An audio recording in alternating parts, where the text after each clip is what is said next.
Sunderland. How do you spell his name? A-T-H-A-N.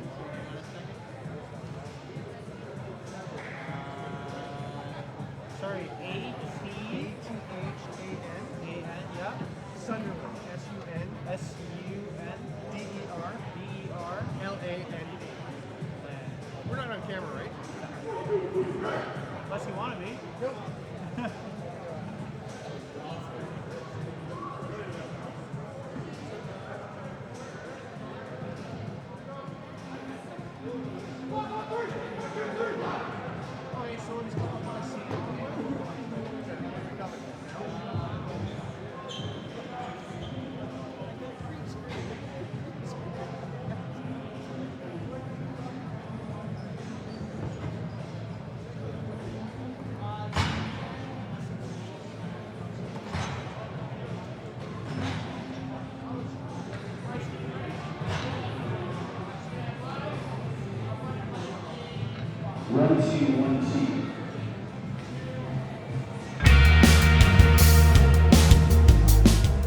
Hello, lacrosse friends. Welcome to the 2019 Midget Top Prospects game. I am Steven Stamp. Pretty stoked to be bringing you this first-time event from here at the Toronto Rock Athletic Centre. We have 66 of the best graduating midget players. I was going to say in Ontario. It's not just Ontario. We've got kids from Quebec. We've got some kids from the U.S. We've got folks stepping in and wanting to show what they can do. And about half of these kids are eligible for the Junior A draft coming up. For anyone who's, I'm joined by Ethan Sunderland. Thanks for stepping in. Thanks, Steve. Yeah, it's Steven. Steven. Yeah. And sure.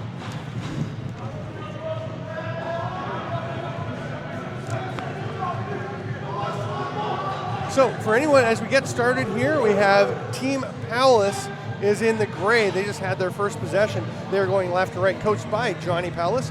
And going right to left in the black with possession now is Team Dawson, coached by Dan Dawson. We'll get into how the draft works in a little bit as we get started here. This is the first shot from the outside. Absolutely ripped. Possession back for Team Dawson. Oh, I've got the game 2 sheet, which will explain why I'm not recognizing any of the players. All right, we're good. There's a save, and Team Palace will take it. They'll head up the floor. This is Cameron Pack from Caledon. So obviously a Caledon kid, making him eligible as if you're in a Junior A center, a city that has a Junior A team, you do not go in the draft. You're automatically the property of your Junior A team. If you're in a Junior B center, you do go in the draft and can be taken by any of the Junior A teams. Here's a drive to the net. Nice low shot and a goal. What a finish there. That was Matthew Pereira from Brampton bouncing that one home. Nathan, he took a big hit there, but got the shot. You gotta like seeing that focus, going inside and keeping the eye on what you're trying to do as opposed to the hit coming.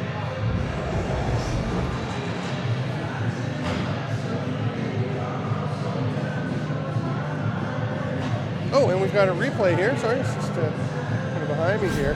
That just trickling through. Number 25, Matthew Pereira. Assist number 11, Merrick Lemonade. Scrambled draw. Team Palace comes away with it. A nice pickup there by Keegan Tracy. Up from Baltimore, and you're here with some of the American guys, Ethan, and we got 3 Baltimoreans. We do. 2 of them, Race Ripley and Truett Sunderland, will be playing in the second game, and Keegan's here in this first game. Real physical specimen, Keegan is. Drive to net, and a little drift shot there by Riley Ford from Oakville, but couldn't quite find his spot. And then the ball is controlled there.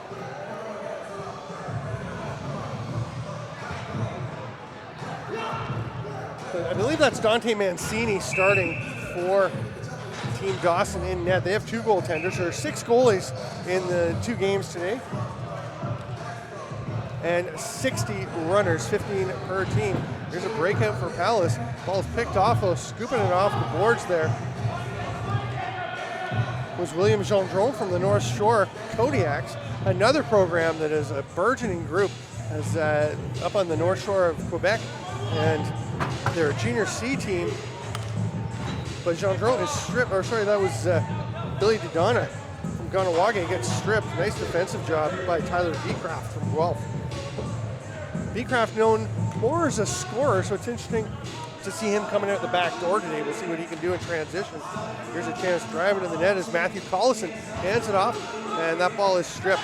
And you see a big hit there. One of the things that I've noticed just looking at the list of players, and you see the kids warming up, is the size of some of these kids. 16-year-olds, a bunch of them are well over 6 feet and 200 plus pounds. Drive to the net. Speaking of physical play, it's that one. The cutter, Dallin Evans from Guelph, driving through everyone. Again, keeping his eyes focused, but takes an absolute pounding as he goes to the net. Well, he was met by 3 trees on the inside and surely paid the price for trying to get to the net there. That's what you got to do, though, right? Especially, it's interesting to see because there are still, they're going to be the smaller kids, and you can't be afraid to go inside. Here on the outside is Alexander Marinier. His brother Matt was just drafted in the first round, or the second round in the National Cross League entry draft. Nice outlet pass. Works out okay there for Spencer Edmondson. I was wondering because he got himself trapped at the center line, but he was able to get it and spin away from trouble. Now he's pushed down from behind. That'll be a loose ball foul. And Team Dawson will get a fresh 30.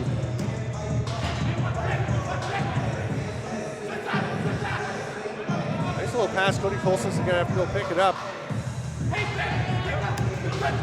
Comes the pick from Edmondson. And they go to the far side. A little space opens up. Nice job closing it by the defender, Chris Chung. Got immediately out, took the chance away, and they wind up being forced to take a long outside shot at the buzzer. That's interesting to watch because I think most of these kids have never played before together. They've played each other probably against each other, but especially for defenders. Nice save there, but you're trying to figure out how to play a system, how to play as a unit, and already we're seeing some kids make some pretty smart decisions. I'm sure we're going to see some situations where you see the lack of familiarity show up as well. We are playing 3 20-minute running time periods in these games at the Midget Top Prospects Showcase. 5 minutes in between. We've got Scott Fox here to do some interviews in the intermission. Oh, and a shot from the outside sneaks through.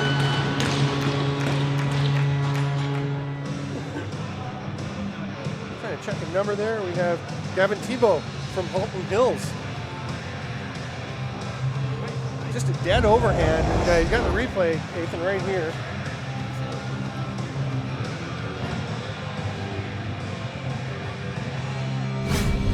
That may be one where we're just talking about, the defenders trying to get used to each other and nobody came to pick him up. He just had a ton of space.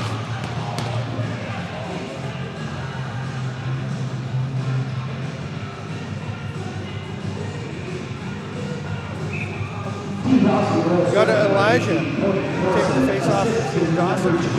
Pulled back and Team Palace will come up with it. Chris Chung with the ball, moves it ahead. And Palace exits the zone effectively. Ducking underneath, circling around behind the back of the net was Tyler Beecraft. Great job on defense getting out and totally limiting that shot attempt. They go to the cutter though and tries behind the back. Nice try of Alexander Marinier after having the initial shot mostly blocked. Cuts to the middle, gets the lovely pass, just missing with the BTB.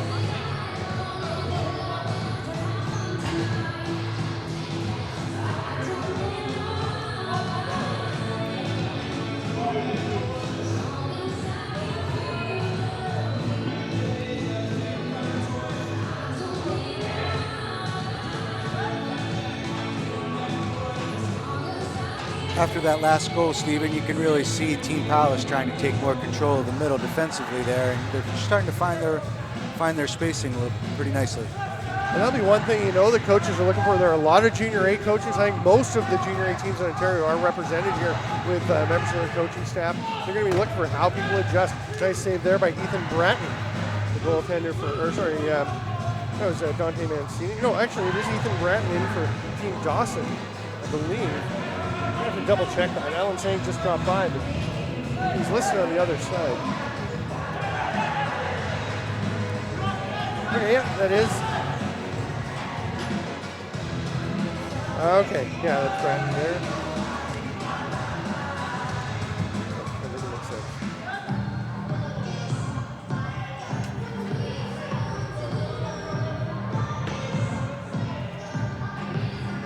Okay, we'll keep rolling.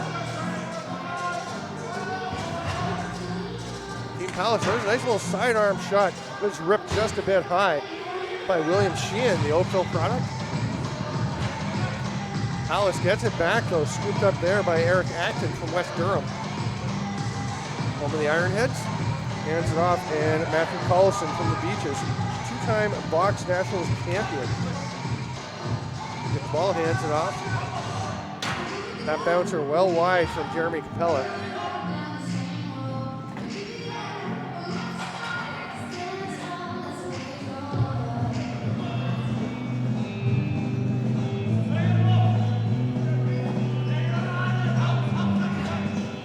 Cody Colson into the offensive zone. Far side, you can see the pass through the middle behind the back. It looked a lot like Clark Peterson's goal from last night, except that we had a save. We're going a breakaway here. Oh, nice effort to flip that ball behind his back, making that pass. And we have had the goalie mystery sorted out. It is Ethan Bratton down in net for Team Palace. At the other end is Cole Gervais playing the first part of the game for Team Dawson. Gervais from Peterborough. Throw down from Peterborough this morning. Ooh. Stick to the face there, but coming away with it is Team Palace. The coaches have definitely told their kids, just come and play, be smart, play hard, but I was talking to Johnny Palace, he said, you don't want any fighting, you don't have to do anything dumb here, just come and play lacrosse. So it'll be interesting to see how it works out. You know, things can get a little chippy. We had a junior game before this between Burlington and Mimico. Things got a little feisty in that one. It's an exhibition game. Now we have an interference call, first penalty of the game. I'm still getting used to the U.S. boxing jerseys on the refs with the green and black stripes.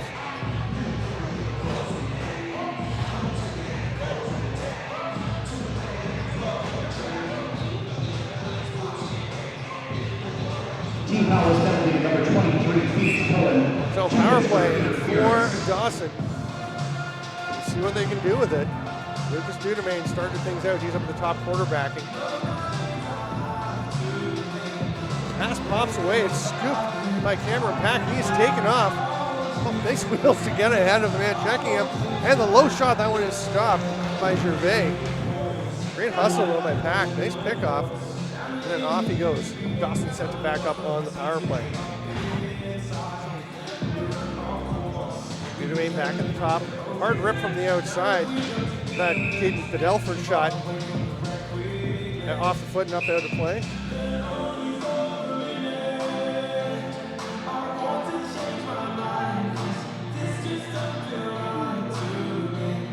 Oh, nice cut. Great pass with the save by Bratton. Love the look. Great vision on the floor. The ball played with a hand, and he's going to get away with it. I guess it's not illegal if Cole Begley can do it without being seen. He's going to tap that ball with his palm to himself. And the ball pops loose, and Team Dawson will get it back. Still 47 to work with on their power play. Again, with the running time. Oh, they're stretching the floor here. Oh, nice save by Bratton again. It's not every day you see a goalie with the black glasses under the cage, but boy, I'll tell you, whatever he's doing is working so far. They're Google glasses, well. I think. Google glasses. What are those? I'm sorry, I'm not. Google glasses, where you can read the internet. He's got a scouting report right on his lenses right now. That's not true. Cameron Packley. I thought you were serious for a minute. No, I'm not serious. Okay. Matthew Collison. That'd be great, eh? It's like this guy likes to shoot low glove side. Okay, I got it. Cameron Pack is staying up for an offensive shift. Oh, here we go, another pickoff. Boy, Team Dawson just taking the balls away on the cross floor passes. Oh, that pass is just bobbled. There's no straight back to Michael White, the Whitby player. Red Whitby bucket.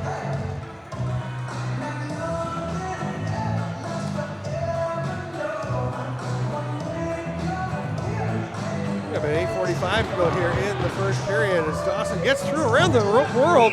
Nice shot. Went through the crease after, so Caden Penelford isn't going to get one, but that's a pretty nice little play. the thing I like about it is he pulled it out when he needed to. That's not a flashy play. That's where what was called for. Team Palace really having some trouble maintaining possession in the offensive zone. Pass is being picked off. That one just misses the mark and bounces into the far bench. And it's not like Dawson is really pressuring the ball there. It just seems to be more nerves on the offensive side, not a lot of reps, as Palace has really been playing a lot of D here early on. And I mean, same as we talked about the D guys having to get used to each other. Obviously, the forwards, you just don't have that familiarity with guys you haven't played with as much. There you go. A great cut.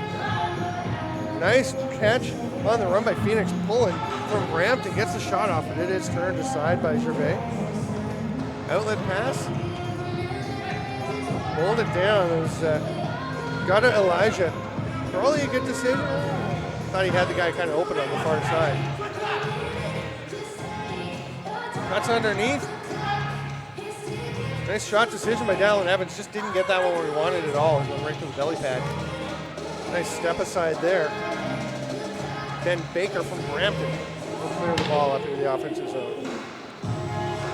Now, Chris Chung isn't the most physically impressive defender, but boy, is he sure, he's smart, and he's really sure off the floor there.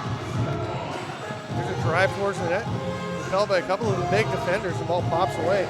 Yeah, Chung, it seems like every shift is just right on top of whoever needs to be on top of him. There's Collison just whipping it backwards into the corner as the 30 was about to expire. We're down to 6:50.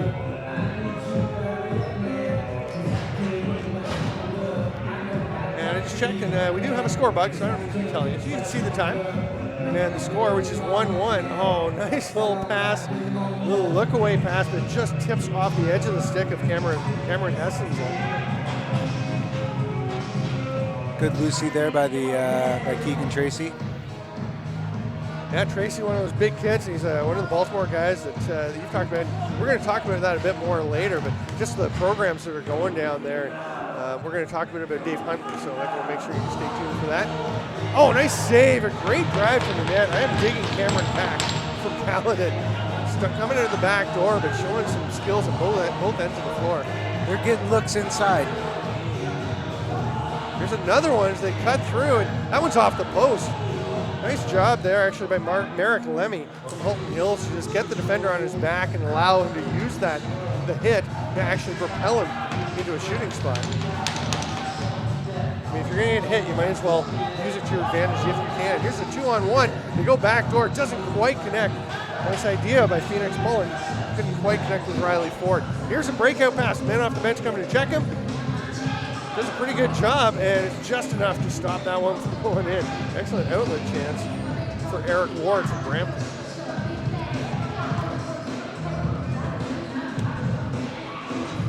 Sean Gillies is on the Dawson bench helping him out. Johnny Powell is on his own.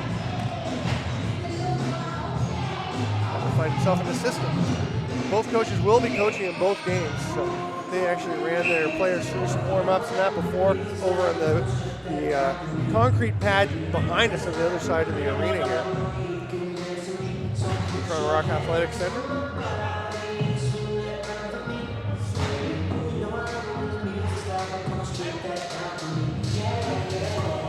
Dawson's team maneuver on the perimeter. They have a cutter through, they get it to him. He runs out of space wisely, pulls it down, sees another cutter. Great play, but a big save by Bratton.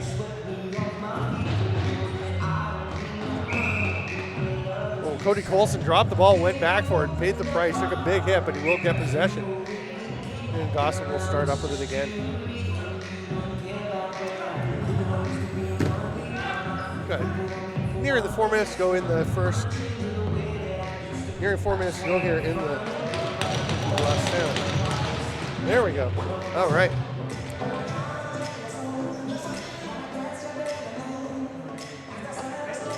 Okay.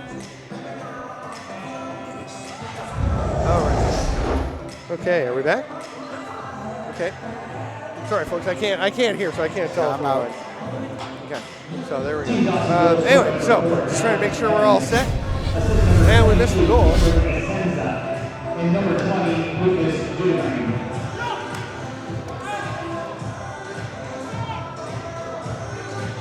Here's There's a drive towards the net for Team Palace. You're going to try and extend that lead. Sure, we're dealing with some audio issues. Just missed that last goal. I guess that was Dawson getting it. Team Dawson. So Palace trying to tie it up and they get one in, but it is a crease violation by Riley Ford.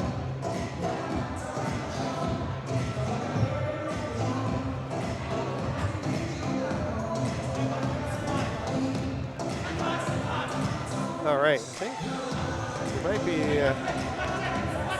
there we go. So as long as I hold this wire in place, we're good. There's a rip from the outside. Bouncing it home is Cody Colson. Lovely shot, and I'm not sure Bratton ever really saw that ball.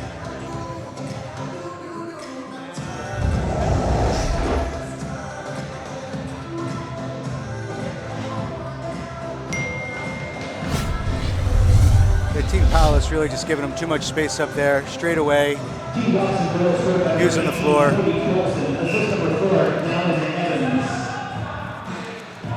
So 3-1, Team Dawson goes ahead. Anyway, I was saying as we near the intermission, stay with us in the break. As Scott Fox will be down on the floor with a player for an interview. We're going to have about a 5-minute break in between periods, and we'll be back with more live action here on Lax Sportsnet. Thanks everyone for being with us. Hope you're enjoying the show. I'm sure it looks great. Little underhand rip of Bratton all over that one. He's stopping everything he sees as Liam Perrell let that one go. Here comes Cole Begley from Mimico forward. Hands it off.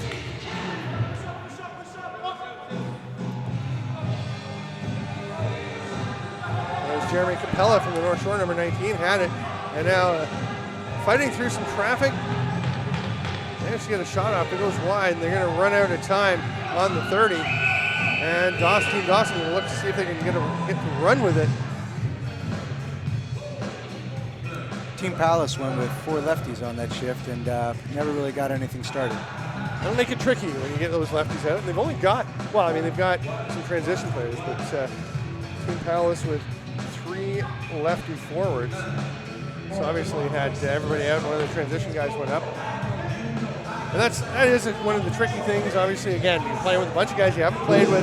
Johnny Palace and Dan Dawson just met their players during the warm-up before the game. So, you know, you're just trying to get some basic things. So I asked Johnny Palace, what are you going to do on the bench? He said, just make sure they're playing hard, playing clean, get on and get off the floor, and kind of figure things out as we go. And he's going to try and teach a little when he has chances. So it's a lot to do to try and teach players, use the teachable moment as they come off the floor while you're trying to just keep your offense and defense flowing in and out of the doors. Into the final 30 seconds. And it's almost identical time between the shot clock and game clock. So Dawson can hold for the last shot. They're not pulling the goal. Oh yeah, now they're pulling the goalie. So Cole Gervais heads to the bench, and an extra attacker comes out. They've got 11 to work with. Watch the guy coming late. He gets it. That was Elijah. Hands it off. The shot goes wide. It's going to roll all the way back down the floor. And that is going to end the first period. Team Dawson 3, Team Palace 1. And we're going to go down to Scott Fox in a moment. But Ethan, while he finds someone, I just want to see what you think as somebody who watches a lot of midget and other ages box across. What do you think of the play? What most impresses me is immediately coming out on the floor, despite the nerves, was just the enthusiasm and the passion to be out here. They, after just a couple shifts, it looked like they settled down pretty nicely. Yes, it was a little bit disjointed as times, as you pointed out, that getting the right personnel on the floor when you wanted to, but the boys are competing. The goalie play, I think, was above average, absolutely, especially down here on Dawson's end, and but enthusiasm just jumped right off the page. Yeah, we are going to go down to Scott Fox on the floor.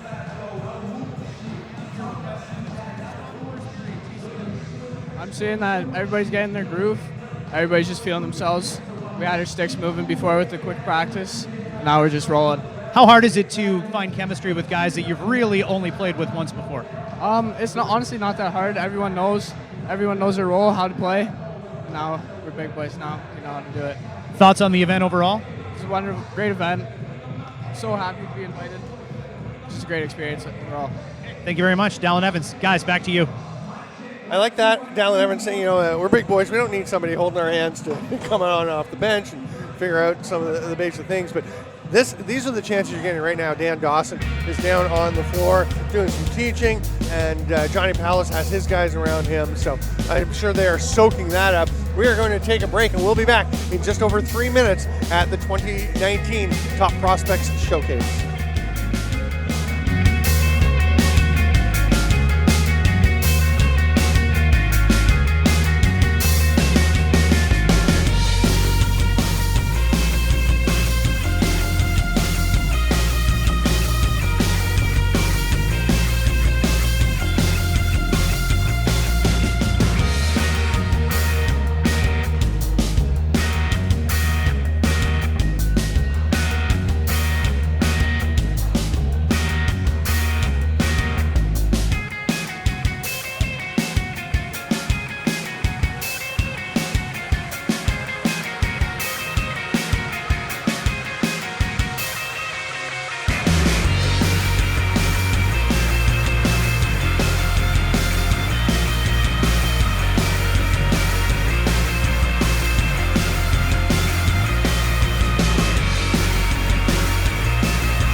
All right, welcome back to Cross Friends. The draw has been taken for the second period. It was Gutta, Elijah, and Phoenix pulling the face-off men, and for a moment it looked like Team Dawson would get it, but then swooping in to grab that loose ball was William Sheehan from Oakville, and here comes Palace. Oh, nice pass! Great catch! Lovely feed through by Marinier, and who was it catching that ball at the other end? Is that Tyler Beecraft? That was Beecraft. Wow. That's a great catch in traffic. I mean, right on him, and just the focus. And you're going to see some of those plays with these kids because there's a ton of talent. That's the one thing I talked to Dan Dawson before the game, and he was saying, I just can't believe how big these kids are with the training and the nutrition and the knowledge they have. It's different than a generation ago, right? I mean, the kids are bigger and stronger and so athletic, and also the lacrosse IQ, because these kids have had access to a lot of video, a lot of teaching. They get coaches like Dan Dawson and Johnny Palace and all the other people who put their time and energy into coaching minor lacrosse. And what a difference. Picked off there. Here comes Palace the other way. They've got, they don't have numbers, but they do have a bit of space. Hanging on to the ball is Merrick Lemmy. Nice job holding it. He kind of left it out there, dangling. It got checked, but he held on to it. Then the shot doesn't get through. Down to 11 on the shot clock. Shot through the legs there as Matthew Pereira takes advantage of Zach Coleman coming after him. Well, going back to that beauty feed from Marinier, I mean, he's heading off to Ohio State playing for Nick Myers, scheduled to be a pull out there. If he can run that transition out there at OSU, that's going to be something special. That was quite a feed. You say he's playing pole there? I believe so. That's crazy. You know more about the field commitments for some of these guys than I do, but I know a bunch of these guys have committed or expressed that they're going to different schools. Obviously, nobody's signing yet, as they're still 16-year-olds. Nice wheels, hustling back to get this ball and try and create a chance. Oh, not quite. Great hustle by Caleb Mallion. Just couldn't quite get there.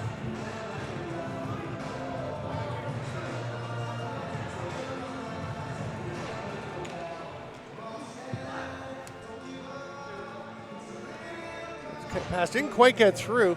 And the ball kind of bouncing around a little bit here for Palace. They're looking a little bit more settled than we saw them in the first period, but you can still see a bit of that, maybe some nerves. It's a big deal for these guys, right, to get to come and play against the other best prospects in the province and elsewhere. Another nice save, stepping into position.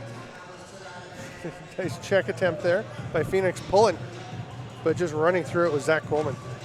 Dawson's O has started to simplify a little bit more. They're not trying anything fancy. They're just playing the way that they're facing and making the next easy, simple pass, and they're getting good looks.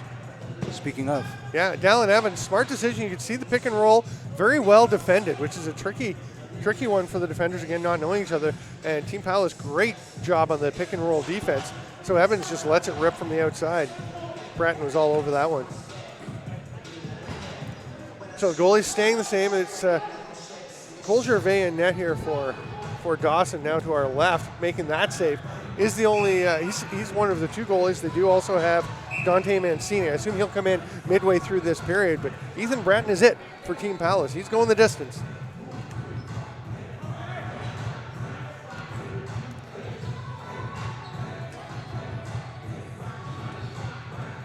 Heavy overload on the right side, and it works out perfectly. They isolate with Eric Ward on the near side, and he just drifts a pass in and lets his man run onto it. I believe that was Cody Colson, was it not? We'll get a look on the replay here.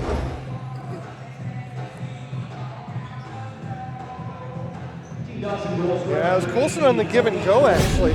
So they had the three righties over there, just the one lefty, as I mentioned, Ward on the near side, and another player was actually changing at the time, so they really did isolate Ward, and Colson completely getting away from all the defenders. Dawson makes it 4-1. Well, it's a good replay of Colson, but the defense looked like a couple statues out there. He didn't have much of a challenge getting through the middle. Yeah, I think they really didn't seem to see him cutting through the middle. Nice pass across there by Elijah to Dallin Evans. Evans is letting it fly. He's getting him some good positions. Now he's hustling back on D, but the breakaway chance on the goal. Nice finish there by Merrick Lemmy.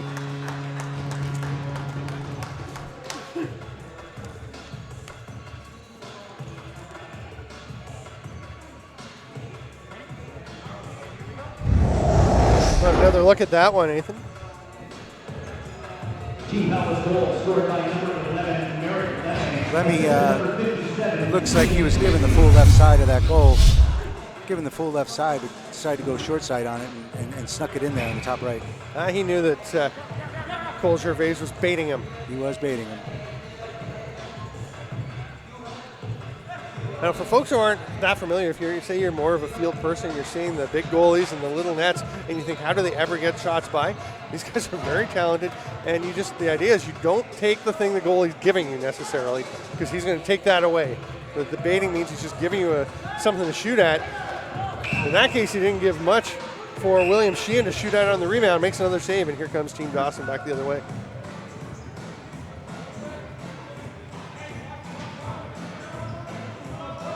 Coleman looking for somebody to get the ball off to. Dawson going heavy on the right side here. Almost a back end, just avoiding the crease after he picked up the ball, and Palace comes back up the other way. Ben Baker under some pressure. And if you're wondering why he can step back over, we are playing CLA rules. So there is no over and back. There's no 10-second count to get across center.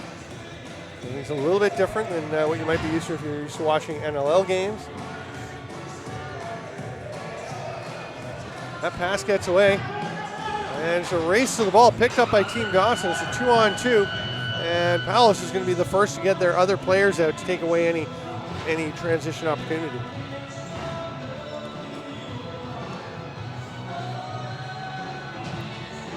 Pass down doesn't quite connect with Elijah. It actually rolls off the back of a Palace defender. Beecraft. And then he's going to take this outlet pass. It's pretty cool jerseys they've got for this this game. Oh, as I say that, the ball just pops out of the stick of Eric Acton. He hunts it down to try and get it back, but swooping in to grab it was William Gendron.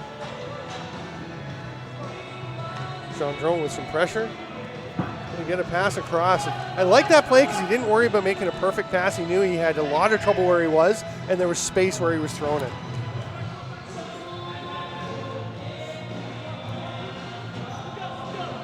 Cameron Pack. Looks like we have some numbers here. 3 on 1.5, basically. Yeah. It's actually kind of a 4 on 1, but I thought a wise play by Phoenix Pullen to just kind of pull up and let the others go. You don't need 4 guys racing in it because that's just an odd man situation going back the other way if anything happens. Now Pullen has it, flips it across the top of the formation. It's Cameron Pack. Marinier driving behind the net, changes direction, tries to hit Pack coming through the middle, gets away from him, and Lemmy will hand it off there to Sheehan. Nice D to hustle out by Michael White. And that shot is forced wide. Palace gets it back, but they've only got a couple of seconds on the 30.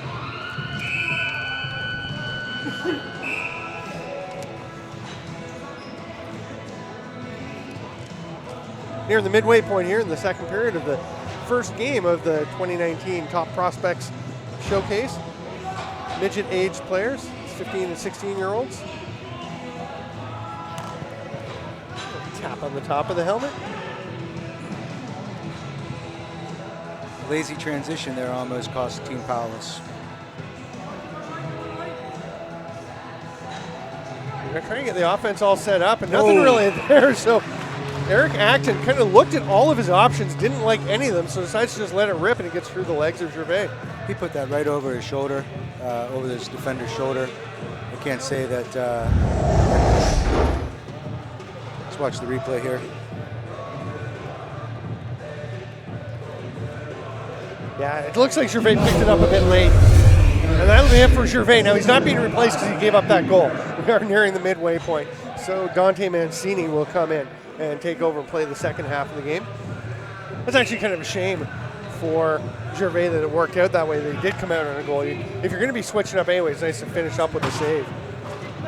Mancini, an Oakville product, played for the Team Ontario Midget Gold Medal champions. That would have been out in Port Coquitlam, or in Coquitlam this summer. What a tournament that was. Nice effort to fight off the check by Gata Elijah and get the shot off, but he is turned aside by Bratton. And here comes Team Palace. Marinier takes the pass back. He's going to rip one. Timed it pretty nicely with the defender coming out at him. Around the step as the defender's off leg was coming towards him. Nice pass out of trouble there. Again, very smart. The poise of some of these defenders is very impressive. Oh, you know where that shot was supposed to go through. It did not look like there was a lane in it. I think drilled his teammate en route to the net. Billy Dodonna gets it back. We'll hand it off. He's going to hit. Oh, no, sorry, that was Caleb Mallion. No, Dodonna created great space there for his shooter, taking out 2 defenders. Yeah. He got hit with the ball for his trouble. He's rewarded. Rewarded with some rubber. Speaking of rewarded with rubber, there's a ball heading out into the stands. Got a pretty decent group of folks and all the parents coming and checking things out. I think a player from the earlier exhibition game has decided he's going to take that home as a souvenir. I hear Santa's here at the next game. Oh, really? Handing out lacrosse balls? Oh, one hand around the back. Great effort. Bratton had to be sharp to stay on top of that one. That was Lucas Dudemain taking that shot. Now, the skills that some of these players possess at this young age is pretty impressive. Of course, some of these guys are going to be among the top picks in the junior draft this year. So they're the up-and-coming stars in the game. Both versions, of course, with the, we are looking at showcasing these box players, but a lot of these guys are being watched by NCAA coaches and KUFLA coaches to see where they might fit in. Very patient possession by Dawson. And then off the post, an absolute rocket. Didn't quite find its mark off the stick of Gavin Thibault. Dawson got it back with the fresh 30. They're trying to take advantage. May have been a bit rushed there by Dallin Evans. I'm not sure. I think he realized he had 20 seconds left. He didn't really have anyone to go and get that ball if there's a rebound. Hi, I'm Steven Stamp, joined by Ethan Sunderland. Pleased to be bringing you this 2019 Top Prospects Showcase. Elijah with the loose ball. Threw that one back to his goalie. And a heads-up play by Mancini to let it run by him and then pop out of the crease to go track it down. Oh, nice backdoor pass. He rang that one right off the post. Hard off the post. We could hear it from up here. Great body control to not step in the crease, kind of sidestepping along that back door. And Dan Dawson says, you had it. Good shot, good play. Well, it's looking like these young men ran out all their early energy. Body language is starting to get a little bit slower. Getting some more wide open looks on the inside now. There's a 2-on-1. If possible, it gets away.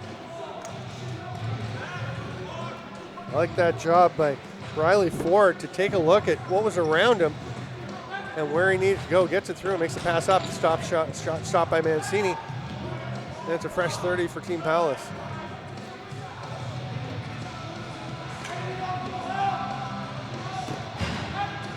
Step around rip there, sidearm by Eric Acton. He's going to get a second chance here. Yeah.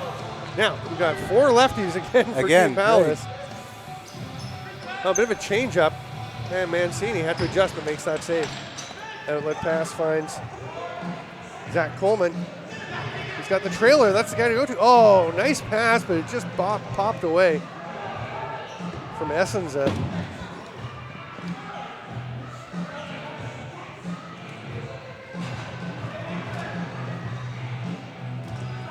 Evans waiting, goes back door.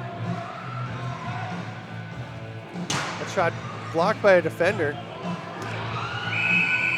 Fighting for the loose ball, but it's going to be a turnover as the 30 expires. Here comes Chris Chung. Again, we talked earlier, Chris Chung, not the biggest guy, but on that loose ball, he knew. He was aware of the time he had left on the 30. He didn't have to pick that ball up. He just got in the way. Oh, great passing play. Nice finish there. Banging it home was Michael White. Well, credit Dawson on this this particular set. It looks like on the last set he let his D guys and his transition guys stay out there for the full 30 and give his O players a little bit of a rest. And they sure had some pop on that transition and buried and have taken a 5-3 lead. Yeah, Michael White, the defender or transition player, was another member of that Team Ontario Midget Gold Medal team this summer. Bit of a pause in the middle of that face-off battle. Then Dawson comes away with it wide open, man. Oh, nice save by Bratton. It was a crease violation anyway, but great chance there. Right off the face-off. That was Pedelford going in. Pedelford playing for Ganawage, but I was talking with his dad earlier. You were chatting with him. He was talking about the driving that they do because they were in Albany, and moved driving a lot of driving to take his sons to all the lacrosse games and practices and tournaments. It's a lot of tailgate meals. Yeah, that shot goes well wide.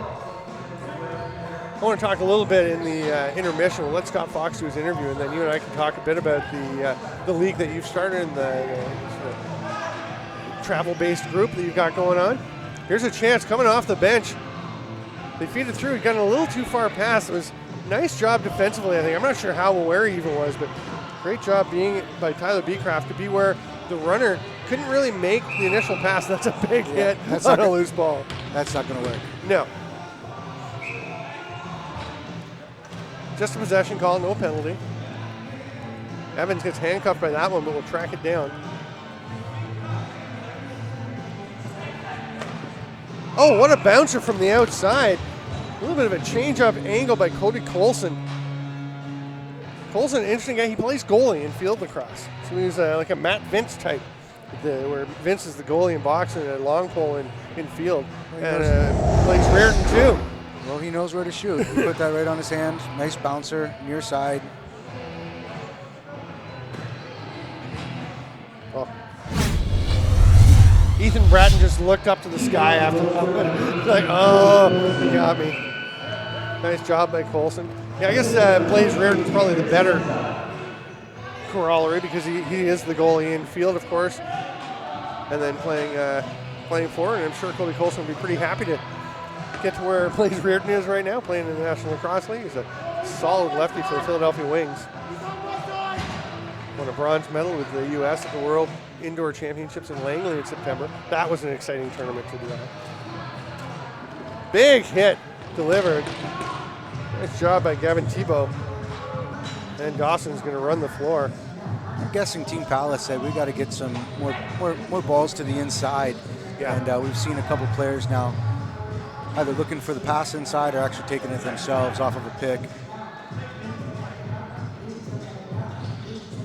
There's a lane down the middle. Everything's wide open, but Bratton turns it aside as Lucas Dudemain. The seas parted for him. And then great hustle play to get it back. That's Padelford again. Yeah. He's been playing really well today. He really has. One of about 4 or 5, I think 4 American players who have come up for this showcase. They are going to be hot commodities. These athletic young men who have been committing themselves to the box game among junior A teams. Padelford's one of those kids that's grown about 6 inches in the past year. He's close to 6'3" now. Spending his summers in Canada is sure showing here. And Dallin Evans looking around to see if there's a call as he's knocked to the floor. Isn't, so he just keeps playing, makes the pass out. He'll go for a change though. Oh, there's a chance there for Padelford, but he just couldn't catch the ball, so he makes the pass, it rolls through, and actually swatted away on the spin with the stick by Bratton. That ball was rolling towards the net. Short time here. Yeah, it should be, there, it is reset because it was knocked away by the goaltender. I think they just missed the original reset. So it is a fresh 30 for Team Dawson. And almost again, exactly, just like last period at the time, on the shot clock and the game clock.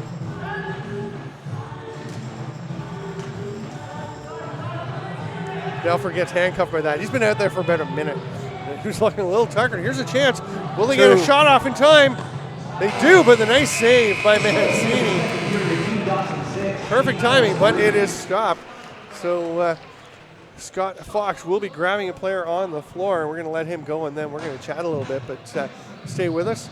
Team Dawson, I really think in that period made great use of their second chances. And if I were over on the Palace bench, I would say, look, we've got to get to the middle of the floor.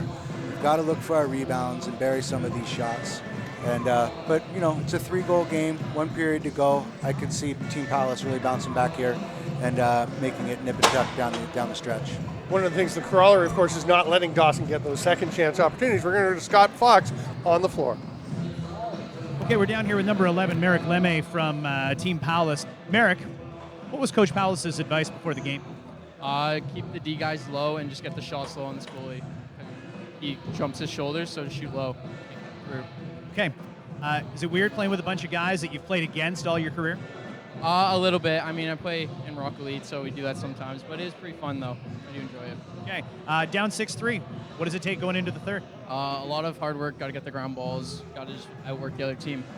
Merrick Lemme, number 11 on Team Palace. Thank you very much. All right. Thank you.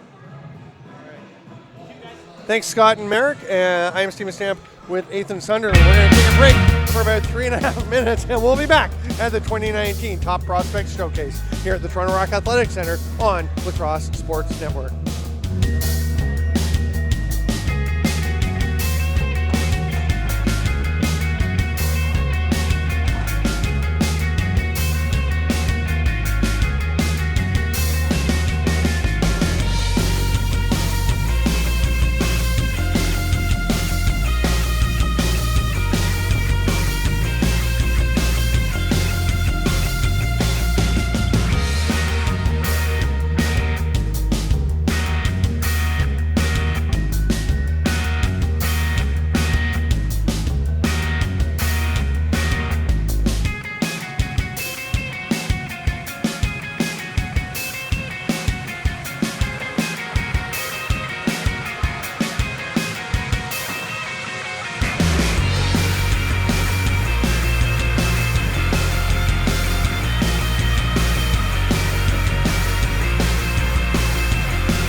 right, all right, all right. Welcome back, lacrosse friends, to the 2020 Top Prospects. And Top Prospects would like to thank Jamie Dowick of the Toronto Rock and the Toronto Rock Athletic Center for his support of the 2019 inaugural event, making the floor available. These kids are pretty stoked to get out here and play at the track.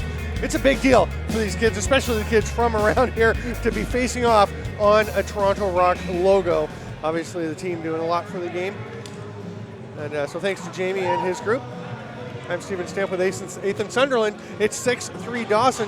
Palace has the ball, and they will go to the attack to try and get things rolling.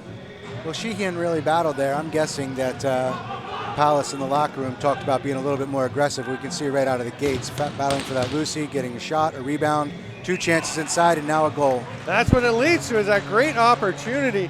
And the finish there, I think it was Sheehan that made that goal. Sheehan. Yeah, so starts it off, gets the ball, and does it all. Great shift. Somebody was listening in that locker room. Yeah, and I mean, he's getting help from his teammates there to set that one up. We'll take another look at this goal.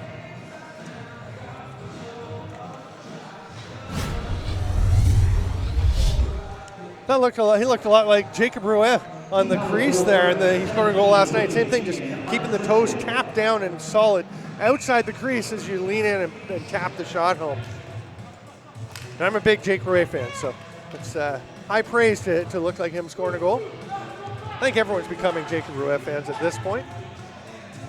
I'm still unsure how to say the name, though, because Teddy Jenner said he talked to Jacob, and he wanted to be pronounced Rouet, which we've mostly been saying, but Bonnie, Jacob's mom, asked me at one point, why is everyone saying Rouet? It's Rouet. So, I don't know. I'm going to let them sort that out as we have a big check here. Great job by, who was that? That was Jeremy Capella, getting that pass out as he was double teamed and flattened to the ground, but maintains possession. So work ethic coming to the fore for Team Palace here in the third period. Third of 3 20-minute running time periods at the 2019 Midget Top Prospects Showcase. Oh, great pass, nice shot. Who was that? That was Matthew Pereira, one hand round the back. And what I really like about that was, again, what he needed to do. And it was so natural. He didn't sit there and think, oh, I'm going to do a fancy around the back one-hand shot. It was the natural instinct to rip that. Time and place, exactly. Here's Pack, throws it across. It was actually tipped away by one of his teammates, so it didn't quite get through to Pereira, but he does track it down. And there's the pass to Pack through the middle. That doesn't connect. They're running low on time. Great energy level to start the third here. Dawson comes away with it. Yeah, it's a whole new Team Palace here in the third. They've always been a third period team. So I do want to talk a little bit as we set this up. I just want to ask you about the EC, East Coast Junior Lacrosse League. So we call it the East Coast Box Lacrosse League, the ECBL. There we go. And our program, the Warthogs, 10 seconds here on the clock.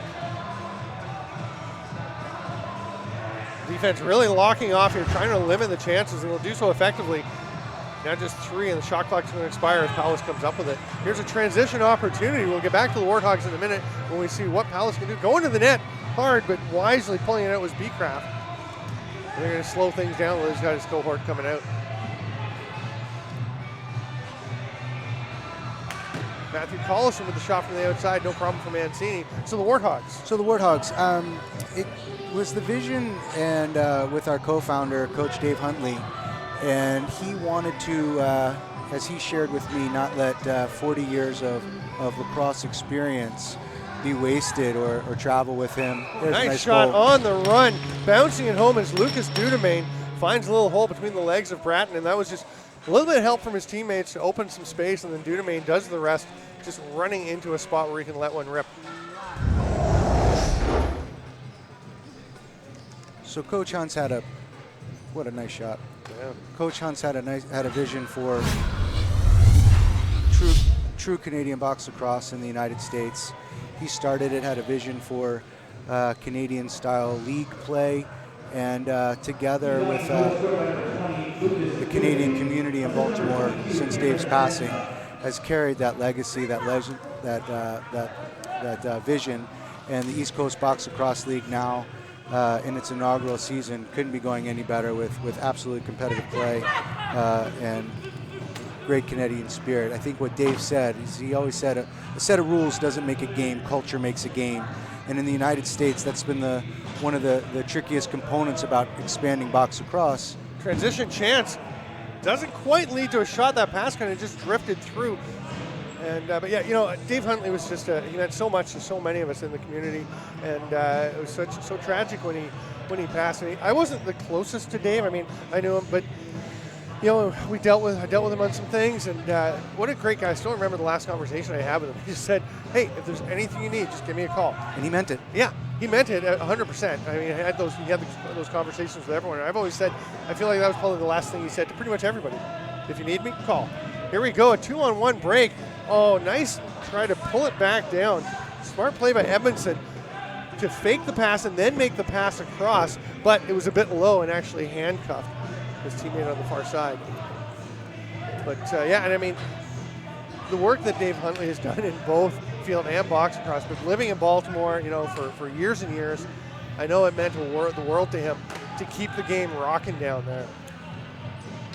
You can't put into words what Dave has meant to the sport, and I'm always in awe when I come up and I visit here with Stu Brown. He talks about the way that Dave helped his players up here, the Canadians, with the field game, and what Dave has done down in the Mid-Atlantic for the box game.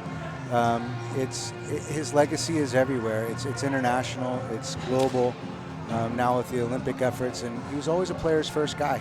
Great defensive slide again by Chris Chung, who's impressing the heck out of us. There's a rip from Gutta Elijah on the outside. Nice save by Brad. It was a hard sidearm shot. And it's just great to see. I'm enjoying chatting with you and some of the other American dads who have come up here with their kids, and are talking about the amount of time they put into it and how much their kids love the box game. And I mean, field lacrosse is great. We love field lacrosse. But, as a Canadian, we're box first folks. And Absolutely. It's nice to see that passion from the States, because I think that's going to be critical for the success of the game and with the growing National Lacrosse League. We need more Americans to be ready to play. And it's not just the athleticism, they need the kind of programs you're talking about. Like you said, culture, not rules. Exactly, and it's hard, not only is it a new sport in the United States, which people don't necessarily easily recognize. They think it's field lacrosse played inside with big pads and small goals. So we have to just take our time and help deliver it the right way and consistently. And it's a group effort, and we always say what we do isn't one person's, it's ours. Paulus setting up at the other end, 7-4. We're nearing the midway point of the third. Saved by Mancini. Outlet pass. There's the pass across. A chance for Edmondson. Beautiful bounce shot. Lovely pass to set that up by Gavin Tebow. Heads up play to see where his options were. And we've seen a few plays like that where guys had made the right decision, didn't quite make the pass, but Tebow did both. Edmondson's a load coming down the floor and really just took his time and placed that shot very nicely. Beautiful Bouncer comes up to about mid-thigh to hip high. And that's a tough one for a goalie. As he's coming across towards him, his weight's all coming in one direction. You shoot the other direction as his feet are getting planted. Tough to change the direction again for the goalie. There's a fight for the loose ball by Chung. He comes away with it. Chung's probably giving up 30 pounds and 6 inches there. And winning almost every battle. It is. Oh, great feed through, and the finish is there. Wow. Lovely passing play. I think the pass was thrown by Beecraft. And who did he connect with down on the crease? We're going to take another look as the replay's just loading up. I think it was Eric Acton, was it not? Yeah. Eric Acton with that finish.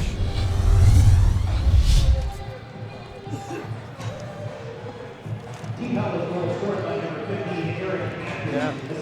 No, 8-5 the score. Remember, the next game will be at 1:30. It'll be Team Palos 2 and Team Dawson 2. Great work to cause that turnover. Can't quite find the hole at the end. That was Cody Colson getting the ball. And then we have a back-in violation. For Team Palos, they're going to have to turn the ball over.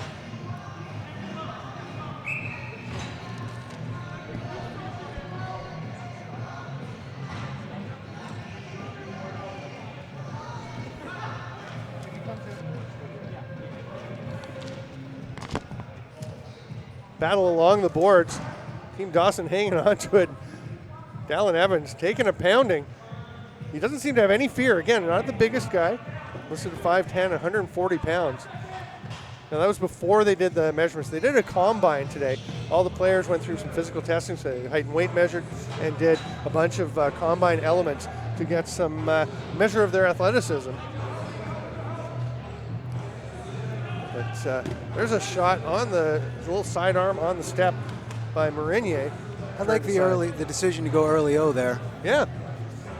Before the D gets settled. And that's one of the things, we've talked about the culture, and I said earlier about a shot early in a 30-second count, maybe not the best idea, but there's a difference between you get a ball back, you got a fresh 30, and the D is all there ready to play, and you just shoot before your guys are ready, versus, in that case, you have the D unsettled, and they aren't in a position where they want to be. Press your advantage. Nice loose ball recovery there. There's Ben Baker coming up with it. That was another one of those shifts where Team Dawson let his D guys and tranny guys run the full 30, give the O guys a little bit of a break. Cole Begley gets a shot off there. He actually won the Ted Zawicki Award this year for the top graduating defensive player in the Ontario Men's Field Lacrosse League, Junior League. That's a fun league. I've called some championship games for the OJMFL. Forgot one of the L's. Oh, great pass onto the crease, but it's a violation. Trying to step just around the crease. He landed on the line, Lucas Dunamain, and the ball's going the other way. 8.5 to go here in the third period.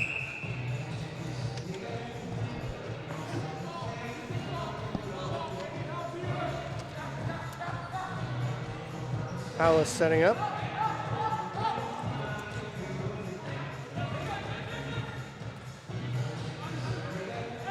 Acton tries to feed one through. They don't wind up quite connecting. The pressure may cause a turnover here as Marinier all over him. A nice job by Edmondson to come away with it. Sorry, that was actually Gendron from the North Shore. Realized I was wrong. As soon as I recognized the helmet, those are quite distinctive helmets the Kodiaks wear. Here's Evans. Steps in, sees the hole opening, preparing a shot, and rips it through, but it's stopped by Bratton. Comes Cameron Pack. Oh, he's stripped by Evans. Just misses. And Cameron Pack's going to try and get this ball, and he's going to be very cautious now after getting stripped last time. Goes for a bit of a run. Pack just looks like an athlete. He does. Just the way he moves, right? He's got that easy glide when he runs. And there he goes. Pots one there.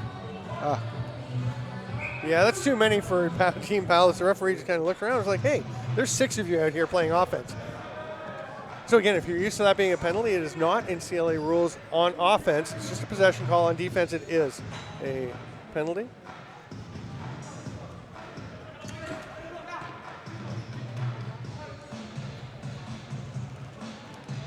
Big hit coming there by Keegan Tracy. Him and Chung have paired up nicely for Team Palace back there on the defensive side. 2 different players, one small, one giant. They're both tenacious off the floor.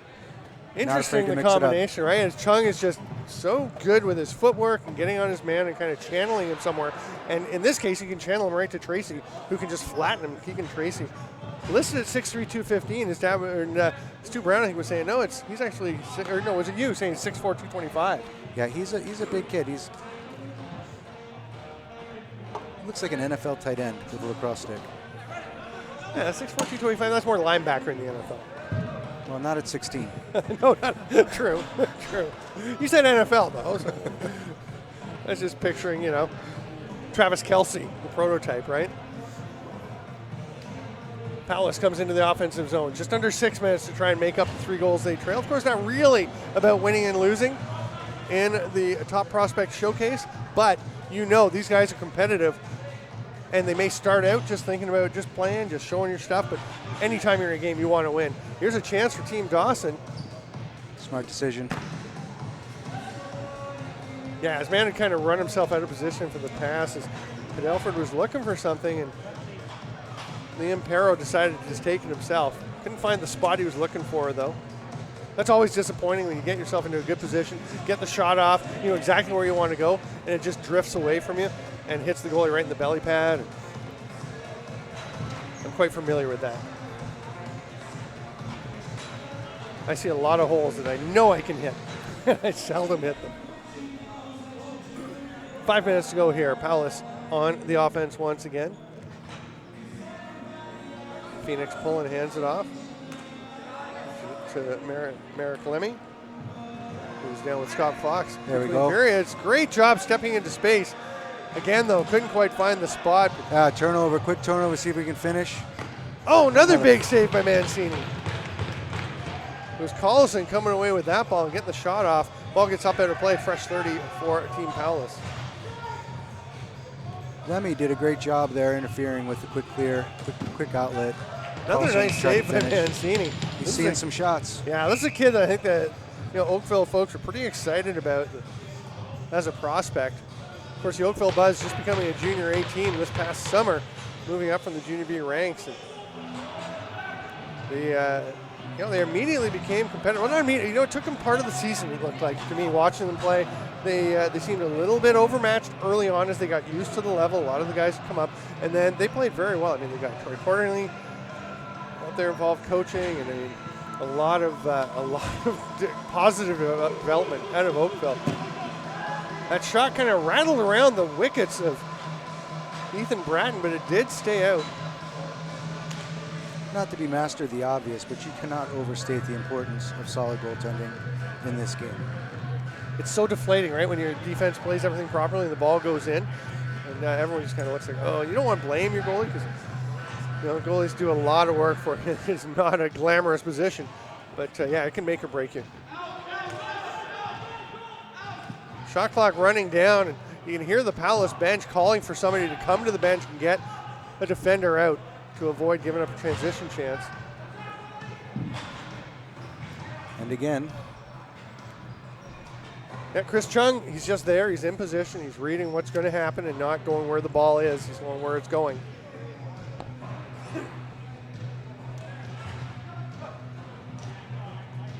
Nice attempt at the quick stick on the back door, but if he doesn't quite connect. Remember, our next game will start at 1:30. It'll be Team Palace 2 and Team Dawson 2.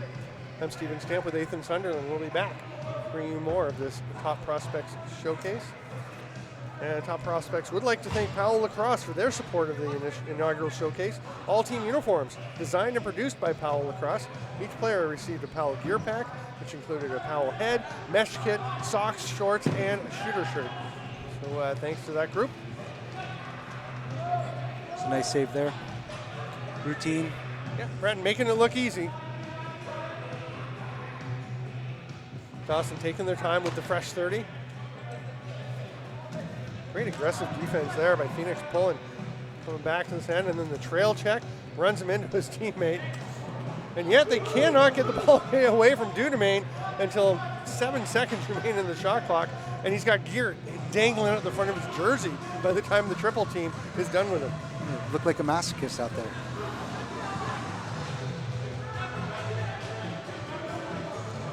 Under 2 minutes to play. Again, this is where you have a bit of a, it's a bit of a dilemma. Like, what do you do? The quandary, I guess, for the team. It is a showcase. You want to go out and play well and play smart and do your thing. But at the same time, you got a 3-goal lead with a minute and a half to play. Penalty coming to Palace. We got too many men on the floor, and a player started to go off. Wisely decided to stay back out on the floor. That shot by Gutta Elijah is stopped, and it'll be a power play for the rest of this game. And that is a too many men call. So if you're wondering about that one, here. We got to stop it's the a penalty play. shot. Timeout. Penalty actually. shot. Okay. Is it? There's I Too many think they're men. 2 minutes. Yeah, it is. The penalty shot, because if there isn't enough time left to play to serve the entire 2 minute men penalty, then it's a penalty shot. I was trying to remember if it has been 2 minute penalties. Sometimes when you go running time, you go 1 minute, in which case with 1:16 to go, it wouldn't be. But we do have a penalty shot.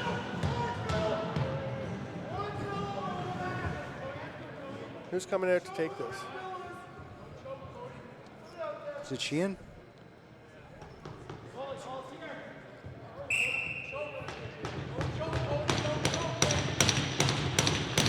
Cody Colson and he just misses. Picked his spot, just let it rip. Didn't try anything too fancy. He just went a little bit wide with that shot.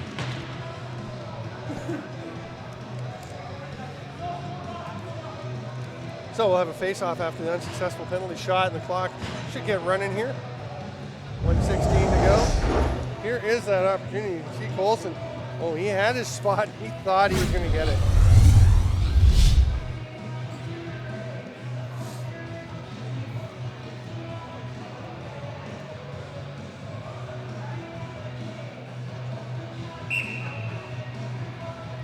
Pullen and Elijah battling this one out. Pullen pops it. Dallin Evans will get there first. But Pullen all over him. Nice check there by Cameron Pack. And it will be Evans, though, getting that ball as he picks up. Makes the pass across. Oh, nice finish. Great pass by Evans, and got to Elijah. Tucks that one home just between Bratton and his goalpost.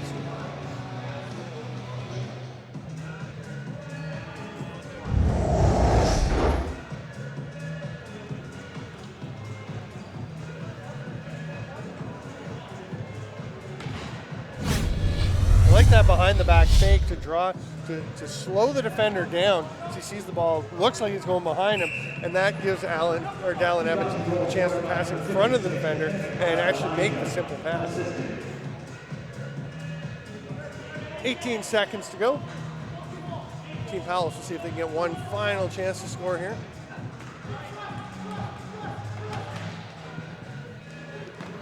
Oh, nice opportunity, but again, the big save by Mancini. You can see why folks here are excited about him. Nick Rose from up in the balcony just gave him a nice nod, too. Oh, on that yeah, one. Rose is Nice. standing right behind him up on that Toronto Rock balcony. So the final score, 9-5 in favor of Team Dawson over Team Palace. We'll be back in approximately 14 minutes with the second game here at the 2019 Top Prospects Showcase.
All right, welcome back, lacrosse friends, to the 2019 Top Prospects Showcase here on Lax Sports Network.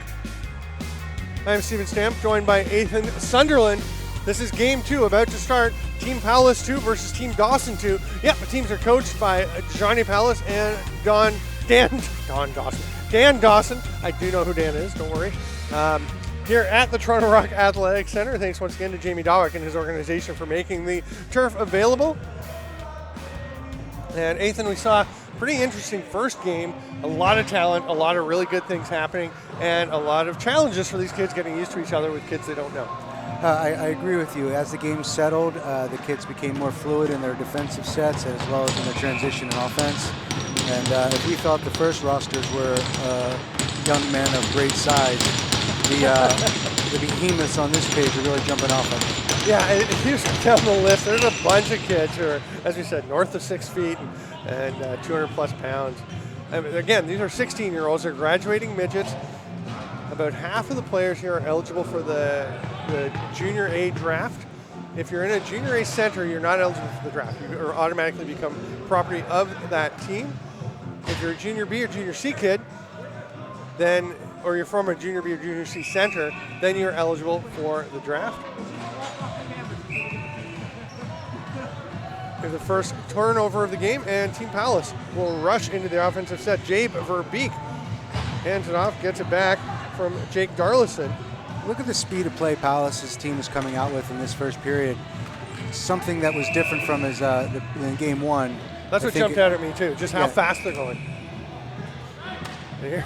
And you can say the same about Dawson now. His Team Dawson going for a run. This could be a track meet with these guys out here. And of course, they're the second group. They were doing their combine stuff, their fitness testing, and that before the game, while the first game was going on. Then they would have come over and seen part of this game, the previous game. And they had a chance to get fired up to see that they're going to be out there playing on this Toronto Rock Athletic Center turf. Here's another chance. Pass doesn't get through. It's picked off beautifully. And then protecting the ball well while staying out of the crease. What a great play. Well, Alex Russell, listed at 5'7", 135, is showing immediate courage taking that ball into the paint there. That was Reese Ripley with a really nice, solid shift there. And he is one of the guys you've come up with from Baltimore in the East Coast box across league. I think it's really cool, like we said earlier in the broadcast, just to see these players getting a chance to play real box lacrosse in the culture, as you said, engendered by Dave Huntley. We talked about that at length in the first game, so we're not going to go into it too much, but it is pretty cool to see these guys. Keep an eye on him here in this game, and look out for Truett Sunderland, young man that you're pretty familiar with. I can be, although as he gets older, he knows more than me. That happens with everyone's children. Long outlet pass doesn't connect. Big battle along the boards for it. And Paulus will come away with it. Jade Verbeek getting it. The behind the back pass connects. And I don't know if it's a matter of having seen the other game happen first, but these guys don't even seem to have the same kind of nervousness or they're just out there playing. They're playing fast. They're making things happen, and it seems like the cohesiveness is better already in this game. I couldn't disagree. I was kind of mesmerized by Dwyer running the transition there at 6'2", 205. Again, running back ready. Good take by Ripley there. Nice save there by the starting goaltender for Team Paulus. They have a couple of goalies. We're going to double check whether it's Quentin Greenfield or Nick Sanderson between the pipes, of course, with their turn facing us. We can't see the number on their back. No over and back in CLA rules that we're playing here. We're playing 3 20-minute periods, but it's running time. 5 minutes in between, during which Scott Fox will have an interview with the player. And here's a wide open breakaway. Take a look around, all alone. Nice finish. Great job from start to finish there by Michael Blameyers from Guelph. It was late in the shift there for Team Paulus, and they just didn't seem like they knew they were going to pass it or ditch it to the corner there. Sloppy turnover. Yeah, and you can see Blameyers just runs onto the ball. It's one of the easiest turnovers he'll ever get, but makes a perfect finish to find his spot.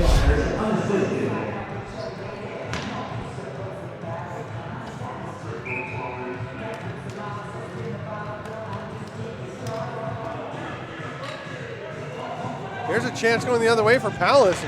Kind of jumping at that save was Aaron Montague from Hamilton. Tenacious, great turnover there. Open look. Here's a rip from the outside, trying to get him unawares, but Montague with a nice stop. Aaron Montague listed at 5'9", 135 pounds. Which is not the profile you could picture for a goaltender in box lacrosse. Pretty sharp so far, though. Seeing the ball very well, getting himself in good position. Nice steal by Palace, and they immediately are on the run. I think Johnny Palace has had a word with his team before this game saying, hey guys, let's push, let's go. That and filled him up with Mountain Dew. That could be it.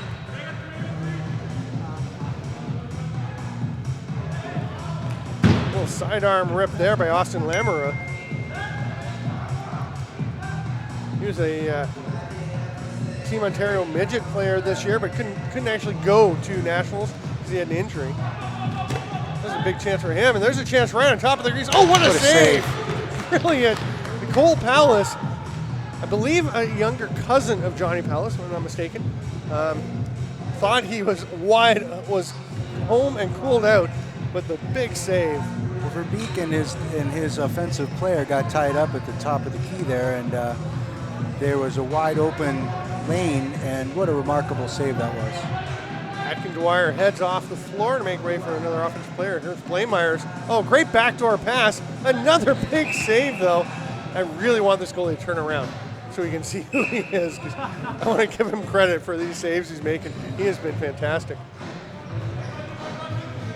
You're saying you think it's a 52, but I think that's just a little logo on the side. Well, I'm from Baltimore, and a great play like that's always likened to Ray Lewis, so maybe that's Ray in the goal. Lewis. I'm not a Ray Lewis guy. I thought it was a shame. Maybe I shouldn't say that to a Baltimorean. I'm a big Ed Reed fan, though. That saved me. Yeah, he wasn't a showboat either. He wasn't. No, he didn't do all the dancing and yelling and trying to take credit for everything that everyone on the field did. But that's just my feeling about it. I'm just teasing. They both were special athletes. They were. Team Dawson back on the offense. Ryan Welpley trying to create something. Ball gets stripped. Here comes Palace. Nice job avoiding the crease as he runs out of trouble. Ethan Gomes. Here's a break. On his offside, creates a bit of space, but then nice job again by the goaltender.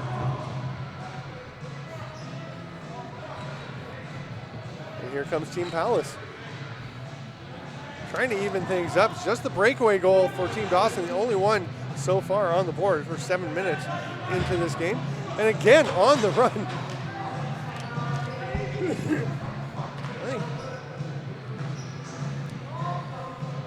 I think Ryan Lemley couldn't quite believe he still had the ball after that one check. The ball pops loose off the shot. Swings out to the middle, snagged there, and Team Palace is off to the races. Oh, that's a big collision. Mason Blacktop, listen, 6'4", 210. Just runs straight through it. Oh, what a shot. Beautiful rip. We had the exact same reaction to that shot by Jake Darlison from Whitby. Just drifts a high-to-high in there.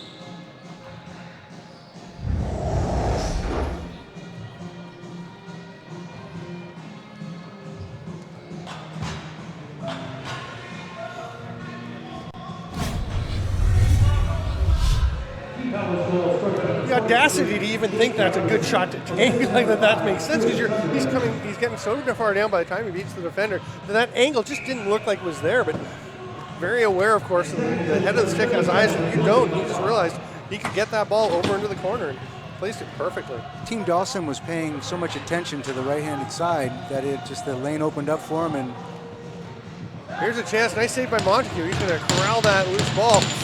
Ooh, gets the pass through. That looked like danger, but he makes it. And here comes Finley Thompson. Hands it off. A little switch there for. Okay, now this goal scored, and I'm going to apologize. 31. There we go. It was 8 that scored, right? So. Yeah, so I'm going to apologize in advance because I wasn't able to go down and talk to.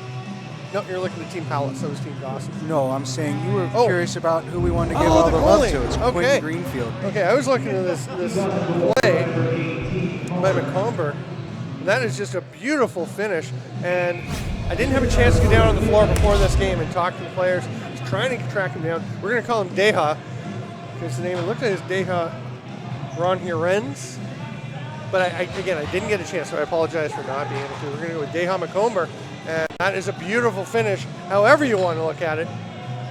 That gets the first goal, or the 2-1 goal for Team Dawson, puts them back ahead. Nice strip. And there, the defender wearing some aqua-colored shoes, some teal. I was noticing in the warm-up, actually, for the first game, that everyone was wearing black or white shoes. I thought the kids these days liked all the colors. That pass doesn't quite connect, comes off the boards, and is scooped up there by Michael Blameyers. He's going to let one rip through traffic, didn't get there. So Quentin Greenfield, the goaltender for Team Palace. They do have the 2, so he'll switch out halfway through the second period. But he's already done enough to impress me and make me want to think I'd like to have a further look at him. Great job getting through traffic, getting the shot off by Alex Roussel. But the stop again by Montague. And again, we go the other way. Blameyers, oh my goodness. Another breakout goal. This one, he had some defenders back there, but it makes no difference. He finds that spot just inside the post.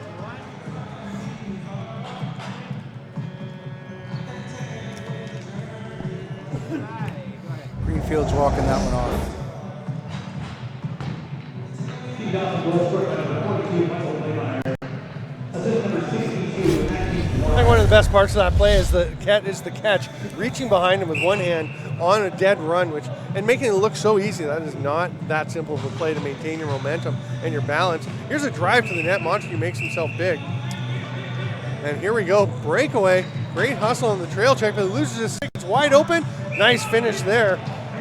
Finley Thompson, what wheels. 3-time box national champion. They waved that one off there, Stamper, Crease? on a crease. You hate that as a shooter, but feel good for my man Quentin Greenfield, who has been hung out to dry by his teammates a little bit here. Team Palace pushing up in the offensive zone again. Well, jumping float shot to the far side didn't quite connect for Nicholas Crowley from Peterborough. Ball is shoveled over, and here's Jay Verbeek, the Arthur native. Boy, there's some great lacrosse players from Arthur. For such a small town, the amount of talent it's produced is unbelievable. Pretty sure that Rob Marshall is from Arthur. It's the Laura area, Laura Arthur. I think Chad Culp from the area. I think of all the guys. I mean, the Laura Mohawks won the Founders Cup a couple of years ago. A terrific club, drawing from that area, of course.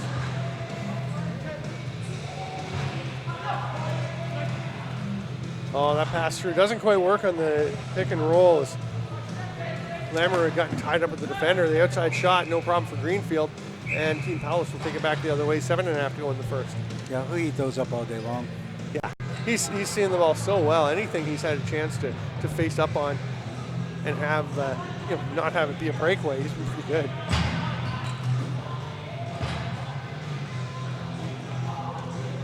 With 4 righties out for Palace, so the one left, he's going to get a chance and rip a shot off.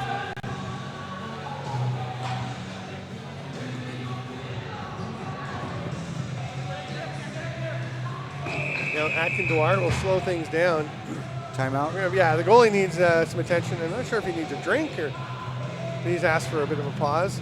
Might be a gear adjustment, probably some tape.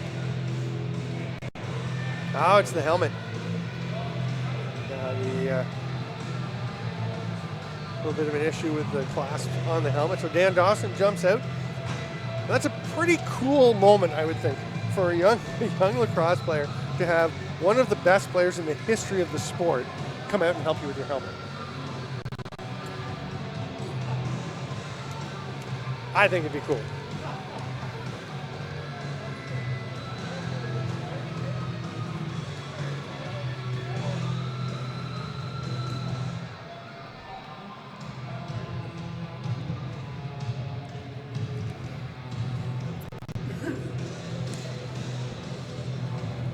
Having Dawson and Palace here with these boys at the Rock, at the track, at the training center for the Toronto Rock, with the people that are walking around, a lot of the history, the energy, the music. I think these kids are really enjoying themselves. And like you said, you know, having someone of great reputation and legacy to come out and just tend to you is pretty darn cool. You're absolutely right there. Well, Dan Dawson, one of the great ambassadors for the game, in addition to being a great player. I mean, he's a passionate advocate for the sport, and they've got the trainer in there. Speaking of which, all the athletes being taken care of today by Physio Sport Med of Oakville. Players receive taping and treatment throughout the day here at this event, which is first of its kind, and it's pretty cool. Going well so far. Also, the event would like the Top Prospect Showcase would like to thank Lax Sportsnet and JVI Sports Network for supplying the live stream, getting the feed out. JVI. Oh, stop it, Alex. Don't make me repeat your name. You don't want to hear what I have to say there. So, we are ready to go. Aaron Montague is back between the pipes. Team Dawson will start with the ball at center with a fresh 30 on the clock, leading 3-1. Boy, Dan Dawson's having himself a coaching day. Winning the first game, early lead here. I was talking to the coaches beforehand about, what do you do? How do you coach a group like this? And they were saying, hey, just trying to help them any way we can. There's only so much you can do. You're not installing a system. In the warm-up, you just basically go over some basics. There's a rip from the outside. Greenfield pulls that one in. The Huntsville goaltender making another nice stop. And Powless going the other way. Here's Nicholas Crowley.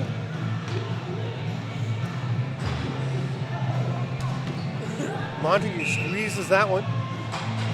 Crowley, part of a group of young Peterborough players that I know. I'm from Peterborough. I hear it all the time. There's been a bit of a tough spell. It was unheard of in Peterborough for the junior 18 to not be in the playoffs, and now it's been 3 or 4 years in a row they've missed the postseason, and it's been very strange for folks around town. But they have a lot of hope for some of these young players coming up. They're going to generate a bit of a rebirth.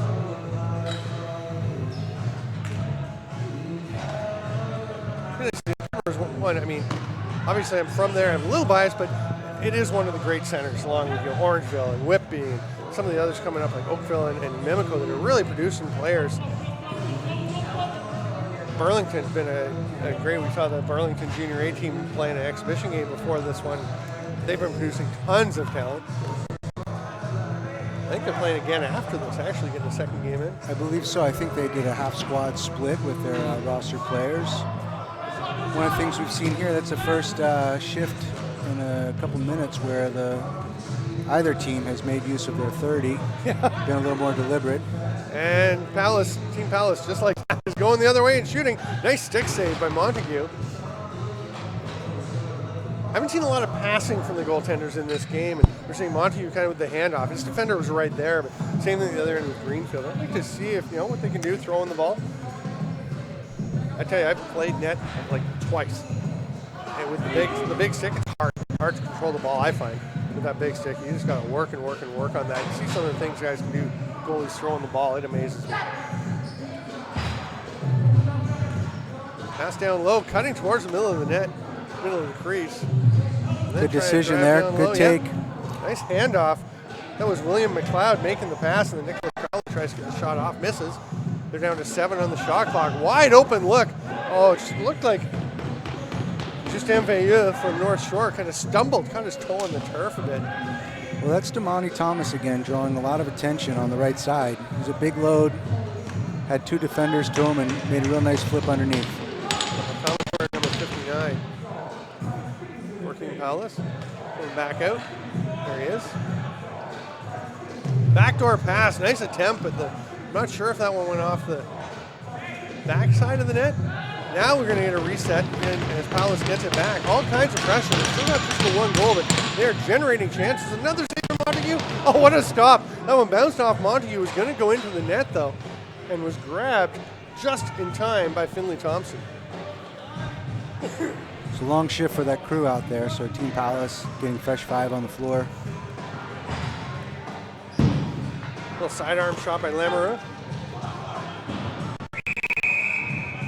Back in against Team Palace, and Dawson will get the ball. Lamoureux starting with it. Looks for McComber at the top.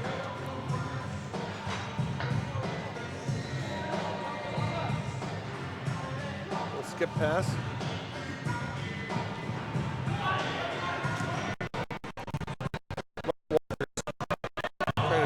tried something there. Ball back over center, getting over and back here using CLA rules. 5 on the shot clock. McComber's rip is knocked down. Nice active stick there by Blacktop. And Lamoureux will just roll it into the corner as the 30 expires.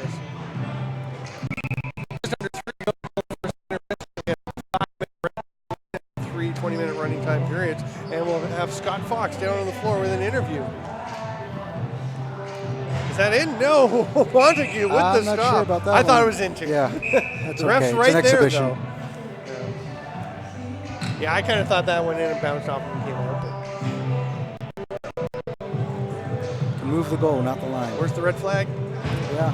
Johnny Palace is not throwing his red flag. He'd have to, I don't know, grab a kid's red helmet and toss it out. He doesn't actually have a flag. Nice job getting on the stick there by Ethan Gomes, blocking that shot. Fresh 30s, it did go off Greenfield. That one's off the boards and back out. Ducking under the check to the shot. Oh, it's through. Greenfield got some of it, but it just bounced off his legs and ricocheted around. And Race Ripley has himself a goal. You know, Team Dawson in that first game really worked the middle of the floor. And here in the second, it looks like, especially in this shift, there's 5, 6 outside shots, one after another till one slips in there. Yeah, Ripley takes the first hit, kind of ducks under it, sees the second one coming, gets the shot off in time. Rohendy O'Rourke square fighting for that loose ball off the faceoff, but it's grabbed instead by Bodie Littlehills. And Littlehills going for a bit of a run. Littlehills from Newmarket.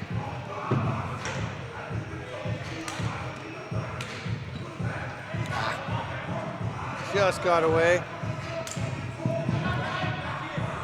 Rourke square was going after that ball, but pulls up at center. He's not going to chase the Palace player down into the Palace end, especially since they've only got 5 now on the shot clock. That pass doesn't connect. They're just going to go for a change. It's actually might have been a shot on net. Not sure if it got there before the 30 ended, but just kind of rolled in by Thomas. Players definitely loosening up some here.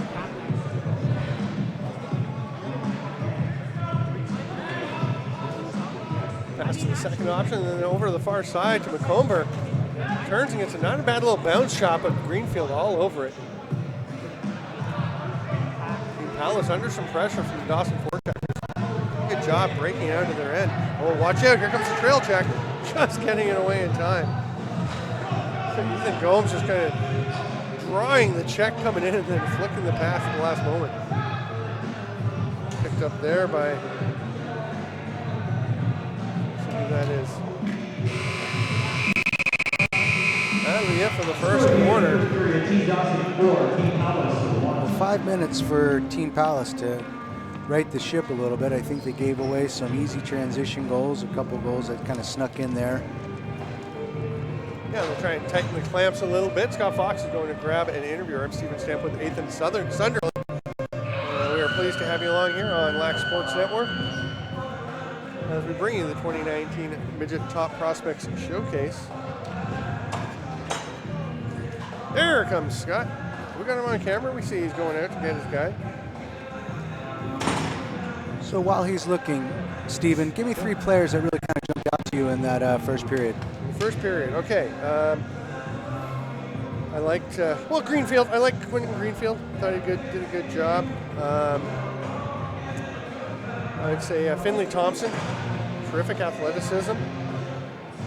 And for my third, I'm going to say maybe Jape Verbeek.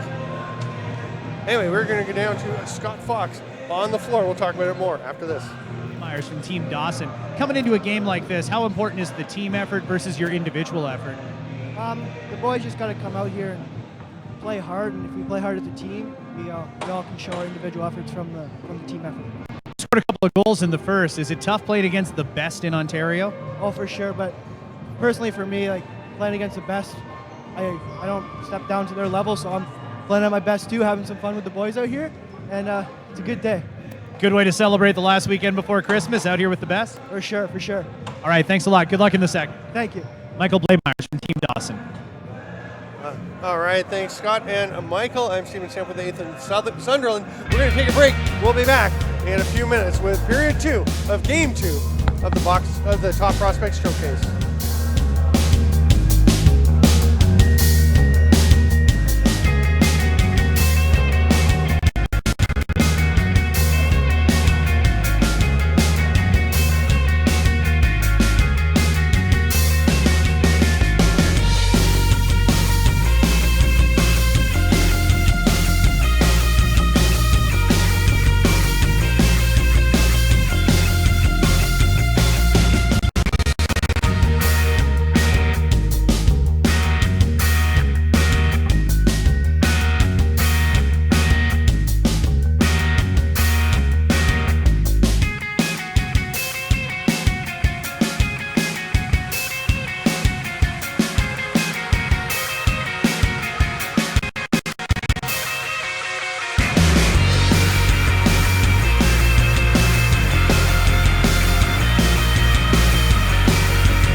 All right, welcome back, lacrosse friends, to the 2019 Top Prospects Showcase. I'm Steven Stamp with 8th and Sunderland.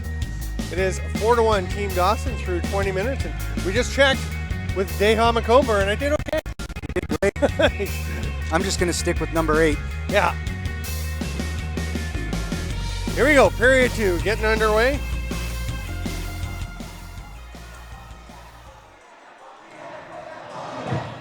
Ball flying down into the Team Dawson corner. Backdoor attempt doesn't quite connect, and here comes Dawson. We were talking off air, but it has become a track meet. I mean, these guys are just going. They are looking to go constantly. Deha McComber. And I did get a chance to check with him just at the end of the intermission. I did okay. So I'm pretty happy about that. Oh, what a pickoff. It's got no help. Marshall Woods. Going to run through everybody and get a shot off. Stopped by Montague. But he's going to go for the loose ball on the rebound and gets it back. Big shift by Woods. Why not, right? Yeah. Marshall Woods, his dad, Cam Woods, the Toronto Rock defensive legend. That pass is knocked down. That's going to be a crease violation. Got down by the feet of Jake Darlison. He couldn't quite come up with it. Darlison, who played some games, he's a whippy guy, played some games for the Junior B Gales. This past summer, a handful of guys have played some Junior B already as call-ups. pass. Somehow got through. Oh, and then getting through the defenders. Great save by Montague as William McLeod was allowed to just walk right in. And here we go the other way. Oh, that's a tough one for Team Palace. A great chance of their own. And then Team Dawson goes down the other end and buries it. Is that Blaymeyers again? We'll have to look at the board here behind you. Yeah.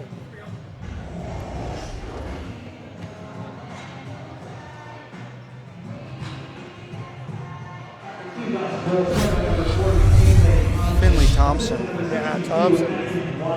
Flying down the floor. So we were talking about the three that impressed in the first period, and he would have been my one of my top three there for the first period. Yeah, Finley Thompson, one of the guys I noted. He's so athletic, and of course there he finishes off showing some hands as well. Who are your other two? Because I went with, I can't remember. I was impressed with Blacktop on D just because he's such a big load, and he's running the floor great. He's not afraid to get the ball into transition. We're at 65 for Team Dawson.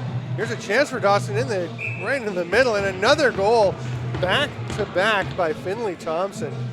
He was the MVP of the Midget A Final Six this year, rated the top attack man in the class of 2022. You can see why with hands like that. Yeah. Here's the play. Going to his offside, draws the defenders, the goalie, everybody over to the right, and just floats that shot back into the left.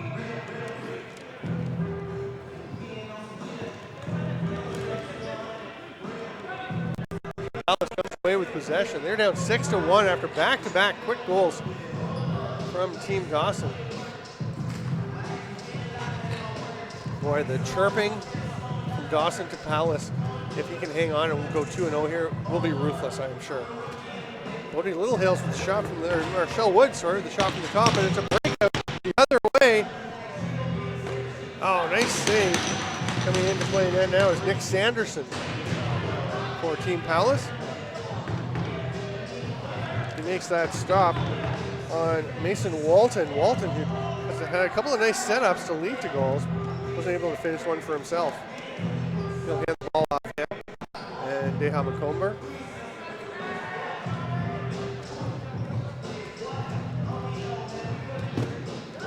Little reach around sidearm shot there by Blaymeyers.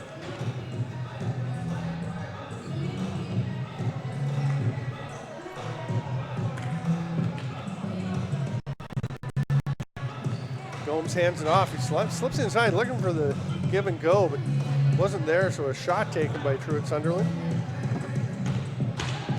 57 points last year for Sunderland as a sophomore at Calvert Hall. Well, as his dad, he was a freshman last year. Oh, sorry, he's a freshman. There you go. Finding his way. I'm sure he's only going to step up from there. Here's a drive towards the net, trying to split through the two defenders.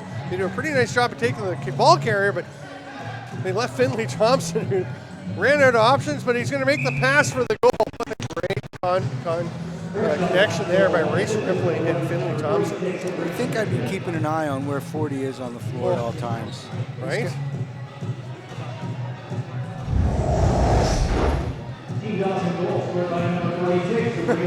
Not sure I love that shot selection by Thompson, but he redeemed himself pretty quickly by flipping it out there to Race Ripley. So that's Ripley's second, one of the few Americans that are up here.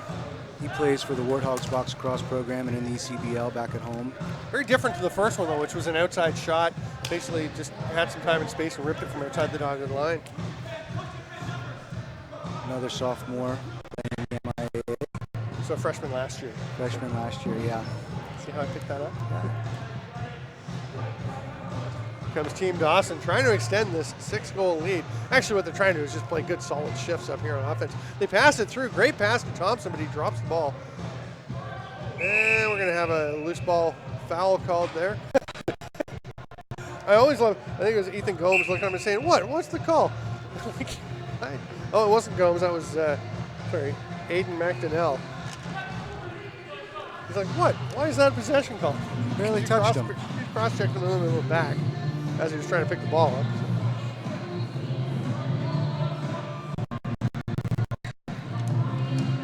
Never admit you're dealt, I guess. Here comes Palace. Pass doesn't quite connect, and Damani or Damani? Thomas will pick it up, makes a pass across. A little hesitation, and the shot doesn't get through from William McLeod. Montague. I'm not going to correct your pronunciations.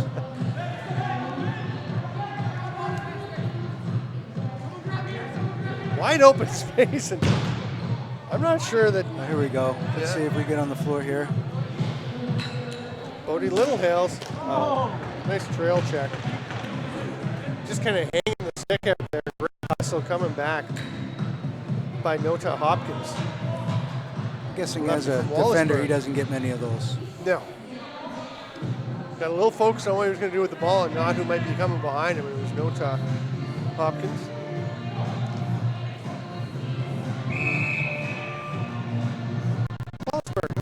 Center's producing some pretty good lacrosse talent these days.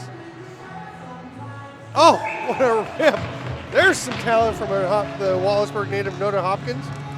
Going low to high, just drops the head of the stick. Elevates that one, doing his best Jordan Hall impression. No chance on the save.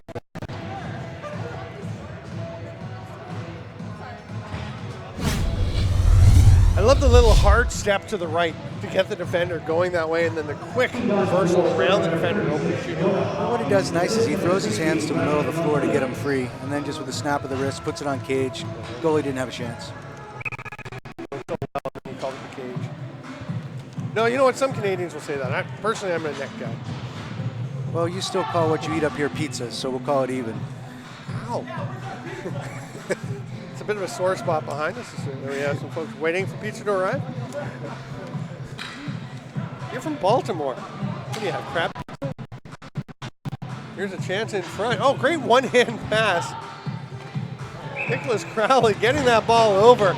Nice finish, but what a play to set it up by Noah Crowley. Nicholas Crowley. Well, I'll give a shout out. Here it is, the one hand around the defender. And then Truett Sunderland. It was a nice finish. I know it's all about the pass, but it was a nice finish. It was good poise, good finish. And he's in a church, been playing box for about 4 years, right? He has. Obviously,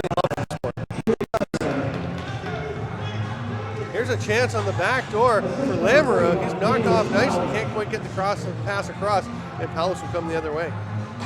Pretty good transition defense by Palace. And now flying up the floor is Sunderland. He's fast. Were you that fast when you were his age? No, his mom was an all-star athlete. Ah, there you go. Only when chased do I run that fast. Atkin Dwyer rumbling up the floor. The big fella listed at 6'2", 205 from Mimico. Takes it end to end. Doesn't quite lead to the scoring opportunity we would have liked. Oh, that one's knocked down. Mason Walton will go and bail his teammate out. Mark Waters driving, passes it across. We have a crease violation. So halfway through the second here, Team Palace is going to have to keep working the ball in the middle and just take better care of it. As they're giving it up, Finley Thompson gets it ahead. Another nice save by Sanderson. Wide open, all alone was Atkin Dwyer. Took his time. I think he got pretty much the shot he was looking for. Just Sanderson just took that spot away. Alex Roussel from Mimico. A bunch of Mimico lads here. Montague with the save. New 30. Oh, great pickoff with that pass. As Thompson kind of floated a behind the back pass. You know better than I do, pressure. Stephen, but you get a fresh 30 like that, I don't think there's any need to try that across the floor pass underneath. Yeah, if it's wide open, if it's there, obviously you take it. But if there's somebody in the lane, you just don't need to force that when you've got time to try and set things up. And we've discussed it a bit. You want to value the possession, value the time you have on the 30, but push things. Go when it's there. When there's an opportunity and the situation is right, hard to avoid. You know, you're in a showcase event, you got somebody down, you want to make that nice pass. Here's McComber fighting through traffic, passes off as he gets drilled. Nice save by Sanderson. Team Palace comes away with it. Shovel pass. Clears it out to Blacktop. He's listed as a transition player, but I'm fine seeing him getting plenty of shifts down low as a forward, and he's making good use of his time on the floor. Yeah, great interview I thought in the intermission, asking, Scott Fox was asking. Nifty pass, nice finish there. Great play. finish. Again, that one was started by Damani Thomas. Again, drawing a lot of attention. I think he's just got great handle, great size. He draws the defense and is able to flip it off, and wide open down the middle was Ethan Gomes. Yeah, showing some touch and some lacrosse IQ. And it's interesting because Gomes bounces one through. Nice shot. And that's the challenge for the bigger kids at the younger ages. You dominate just the size when you're a bigger kid, but that advantage gradually goes away as everyone reaches their full adult sizes, and you're going to have less of that edge as you go to higher levels. So for Damani Thomas, seeing the floor vision and the touch that he's got to go with it gives him the prospects to really keep growing his game as well. Down the floor by Ryan Lumley, hands it off. There's McComber with the shot. Sanderson has just shut the door for Team Palace since he came in.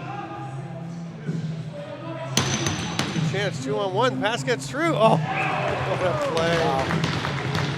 That's Jake Darlison from Whitby.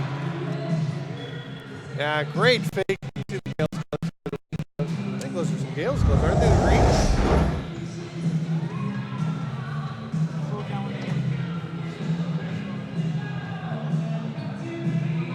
What a great first fake there. Had the goalie going hard to his left. A lot of net to shoot at there. Montague bites hard on the fake. Here. Pulls him within 4 with 6.5 to go here in the second. It's 8-4 Team Dawson. I'm Steven Stamp with Ethan Sunderland. Thanks for being with us at this Top Prospects Showcase here at the Toronto Rock Athletic Center on the Lac Sports Network. Long outlet pass. Here comes Sunderland. Slow down. Pick coming, steps around it. Oh, feeds it through. Just may have been tipped. I think Joshua Warren from Gloucester got his stick on that one. That one was blocked for sure. Behind the back from Sunderland. He's going to go get his own rebound. He got a fresh 30, so he can take his time now. That one I don't mind him taking because it's, there's almost a lane through. He's right on top of the crease with it. But It's been a good shift by Team Palace here. It has. And actually a pretty good defensive shift by Team Dawson as well, getting in the lanes, not making anything easy for Palace. And an extended shift, you got to stay attentive. Caleb Connell stays up in the offensive zone after running it up into that front court.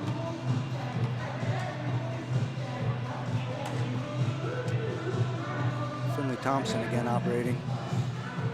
Oh, tries to get to McComber. He gets it and gets the shot off Sanderson again with the save. Boy, here is Sanderson from Nick Sanderson from Newmarket. So pretty impressive so far. I don't know if he's always this good.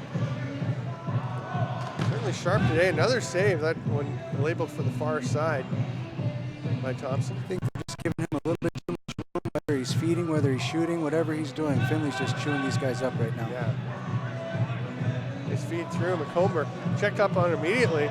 There's a penalty coming. That's just silly. Aiden McDonnell with just the cross check to the back.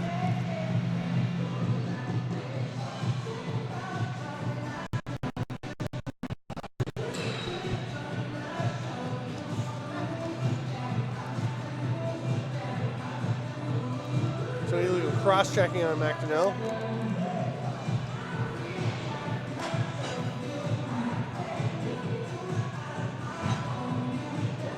Again, I apologize to the family if it's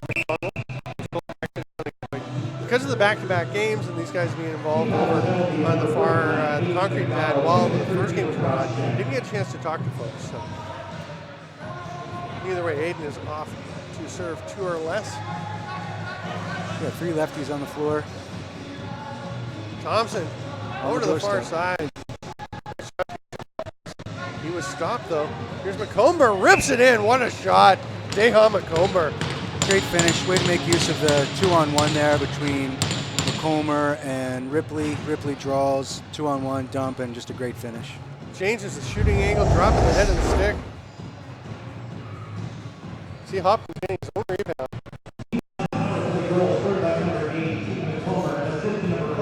Wow. That's a nice shot. From distance. Cody Littlehale's facing off this time against Austin Lamoureux. Lamoureux wins it, gets to the head for Mark Waters, but he's turned aside again by Sanderson.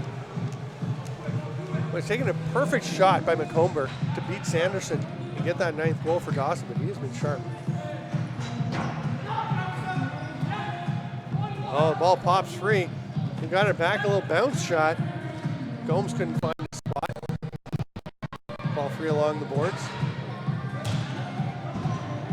Big time forecheck pressure. There. It's a holding call. Free hand. Free hand grabbing onto the shoulder. Here's Dwyer. Oh, nice shot. Big man. Oh, man, can he move? To be that big and move that fast. And he's being tracked down by Ethan Gomes. And it's such a good job of protecting the stick as he gets that shot off. Well, take a look. He's 4 feet wide up top, and there's not a lot of room to get around him. Fair point. But still, great finish. He jumped right off the page on that first shift of the game. Yeah. When We're done under 2 minutes to go here in the second of 3 20-minute running time periods. It's 10-14 Dawson. I'm Steven Stamp with Ethan Sunderland. And at the intermission, remember to stick with us. Scott Fox will have an interview with one of the players down on the floor. Another chance for Dawson. Wide open. Big save by Sanderson. Turning aside. Michael Blameyer is looking for his hat trick.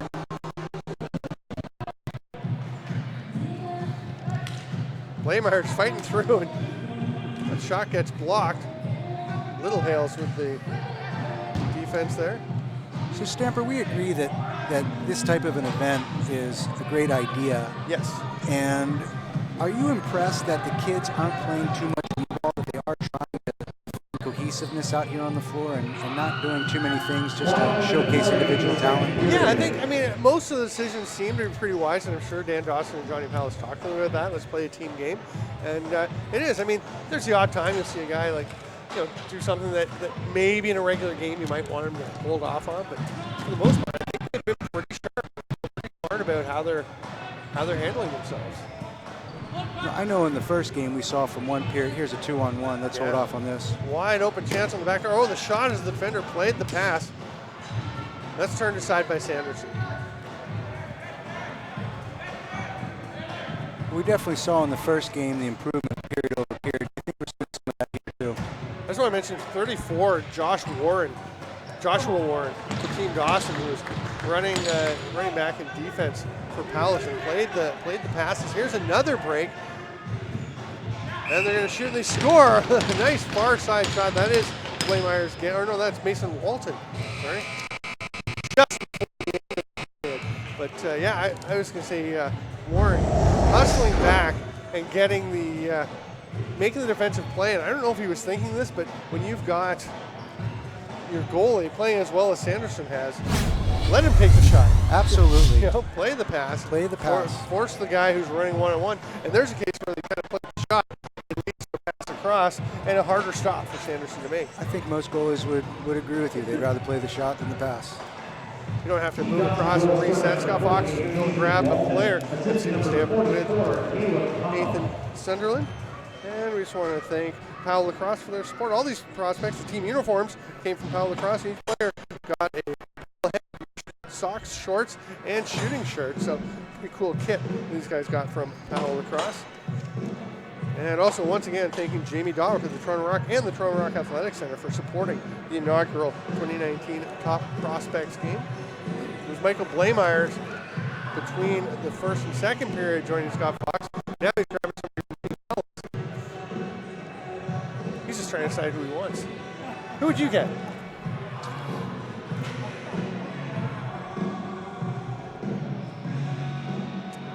I've just been impressed with Thomas, with Damani Thomas, Yep. Ethan Gomes. I was gonna say Ethan Gomes. I like that. I believe a decision has been made. Gomes? Nope. No. We will find out in just a moment as Scott Fox will be down on the floor. Okay, we are down here on the floor with number 43, Jake Darlison. Hey, Jake, how you doing? A couple of goals that period. The comeback is back on. You guys started off the period down 8-1. A lot of adversity to overcome. Did you guys have a moment on the bench? Did the coach say something? What inspired this comeback? We kind of just realized that we needed to score. We just bury our scoring chances and play hard D, keep going, transition. Play against the guys that you have, or to play with the guys that you've spent your entire career playing against? Yeah, it is tough. It's just because we're all friends here, and it's just fun time here. And the significance of a top prospect event. I mean, this really is the best of the best. How does it feel to be out here? It feels good. It feels like my hard work paid off in my regular season, playing for Whippy. So, yeah, feels like it. All right, good luck in the Junior A draft. Yeah, thank you very much. Back to you guys. All right, welcome back. We're going to take a quick break. We'll be back with the third period in about 2 minutes. Thanks, Scott and Jake, and we'll be back.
All right, welcome back to Lacrosse Friends. 20 more minutes to go here at the Top Prospects Showcase. What an event this has been. I'm Steven Stamp with Nathan Sunderland.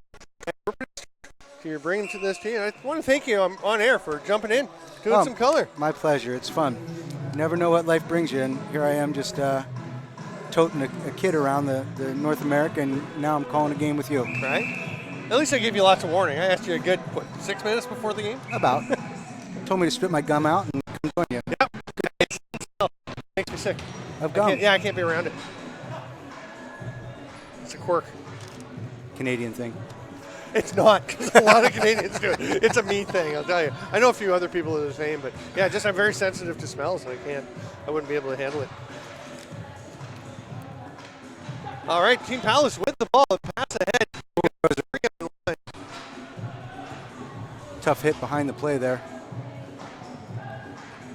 Greenfield is back in between the pipes for Team Palace. He's going to get a bit of time here. Oh, and actually, hang on a second. I see what's going on. So, it's actually Sanderson Stadium for Team Palace, and Greenfield's come in for Team Dawson, giving Montague a break and Greenfield a little more time between the pipes. Montague working the door now as Team Palace on the attack.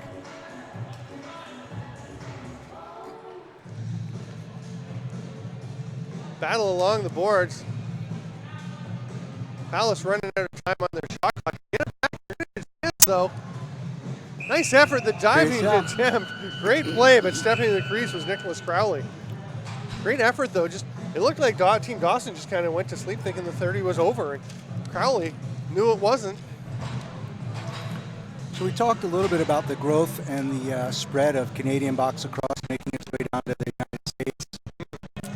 And today we've seen 4 players from the East Coast Box Lacrosse League, 2 in the first game, Keegan Tracy and Eric Padelford, who play in the ECBL. And in this game we've got Race Ripley and Truett Sunderland, who play in the ECBL. And what have you thought about the Americans' ability to kind of hang with the Canadians today? Well, I'll tell you, they haven't stood out as not being comfortable. You know, they haven't looked out of place, which is huge, right? Because, I mean, that's what you want, because that's what you generally see with guys who haven't got a chance to play box lacrosse and they come and try and play box. You see little things that make you think, oh, that's an American guy, that's a field player. I haven't seen that at all from them, which to me is a pretty good sign that you guys are doing some things right. There's a great group of people, whether it's Brendan Gorman at O2 or Jake Fox at the Warthogs and Ken Hasty up at Can-Am, FCA Can-Am. They're doing great things with the Americans and trying to bring, like we talked earlier, it's the culture of the sport. And I'm glad to hear that your wise eyes have seen a noticeable adaptation here of the Americans. Maybe they can carry it back. Yeah, and that's the thing, right? You have the players, you have the coaches who get the experience and go back and share it and spread it, you know, tenfold, getting it to other players. Nice strip there. Both defenses here playing pretty solid in the transition game. And Team Dawson will come ahead. I think the pace definitely slowed down here in the third from what we saw, certainly off the opening of this game. McComber, a little hidden ball trick. I think they're on it. No, they were fooled. McComber, at the last moment, they did figure it out, but it worked. Everyone was following Michael Blaemeyers. Get back. Here's McComber. 1 second to shoot. Gets it off, but it's wide, and the 30 will expire. Blacktop looked to the bench, looked to pass off. Instead, he's going to go for a run. Takes the check from Blaemeyers, spins around, makes the pass off, and now goes for a sub. Another heads-up play there by Blacktop, who you pointed out you really like. What he needed to do to set it up for his teammates to get in the offensive set. They're down to 8-9 on the shot clock here. And Thomas, who's hanging on, makes the pass through. Quick release. Great attempt there, but Jake Darlison couldn't quite find his spot. Here, all alone at the other end. Oh, ringing it off the post. Push some early 3-on-3 down this side, a little extra floor to work with. Remember I said the pace was slowing down a bit? Yeah. Yeah, I was wrong. It was for about a minute. For a shift. Yeah.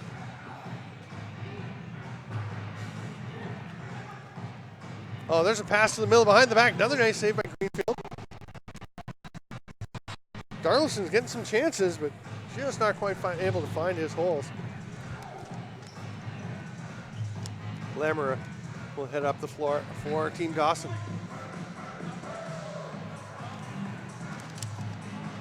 Far side to Hopkins.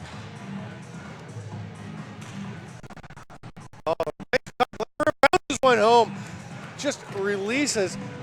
Perfect timing. I don't know if we're going to get it on the replay, but that was made because he waited until his defender turned his head and cut right at that instant to get open. Team Dawson, when they're slowing the pace down, it's having a contagious effect on Palace. Their D stopped moving their feet, napped a little bit, and watch this cut through the middle. You can see how wide open he is by that point.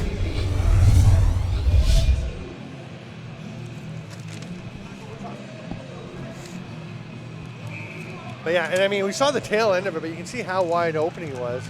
Just because the O slows down their tempo, you know, the defense cannot lose their intensity, get lulled to sleep, or else you're going to give up easy looks like that one. 12-4 now, Team Dawson ahead, but this could be a breakaway. Oh, great hustle working back by Mark Waters. Just swatted away from William McLeod, and here comes Team Dawson again. And you talked about, you know, the team versus individual and the, you know, and what are you doing in a showcase event? And here's Team Dawson up by 8 and still that in the summer. I know it's December, but it's CLA rules. You can't actually jump behind like that. Here's a chance. There's a nice finish again. Great sidearm rip by Jay Verbeek. I think that's his second nice finish like that in transition.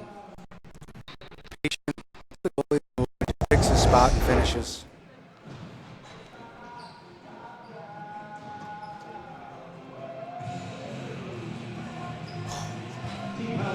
Gorgeous shot. Right in that spot between the, you know, between the knee and just around the hip, where it's hard for a goalie to move that over. Once you've established that it's open, if you can put it there, it's really tough to check. 12-5. But my point was for Team Dawson, just keep working hard. They haven't. They've got a big lead. It's the third period. They haven't backed off at all. They're just playing shift to shift, just going out and giving it an effort. There's another save. The ball popped right out on the crease on the rebound. 2 good rebounds there. Get the third look. Be a little deliberate on the offense here. I think will work well for them. Yeah, they're slowing things down a bit. And again, you know, not thinking so much about the win and loss. Have a good offensive set here is the goal. Bounces away from Darlison. 10 on the clock. Nice. Nice attempt there, but Alex Purcell getting the ball heading out, trying to get the shot off.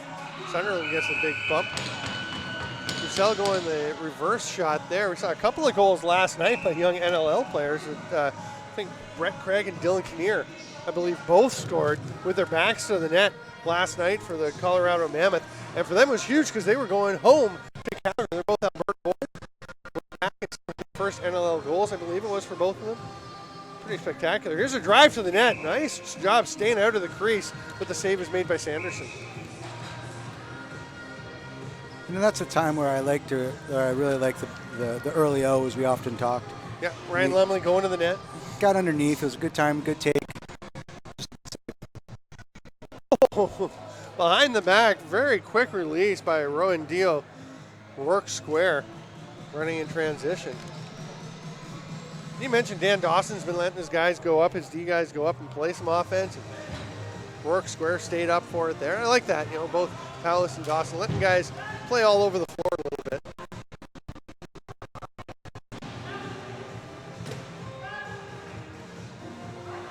It's really not until junior that for the most part guys do really specialize. In minor lacrosse, you have to play both ways. You can't send guys just play one or the other. Atkin Dwyer somehow still hanging on to that ball. Then when it finally gets stripped away from him, he gets it back and makes an easy pass to the far side. There's nothing easy about most of that shift, though, for Ryan Atkin. Or sorry, Atkin Dwyer.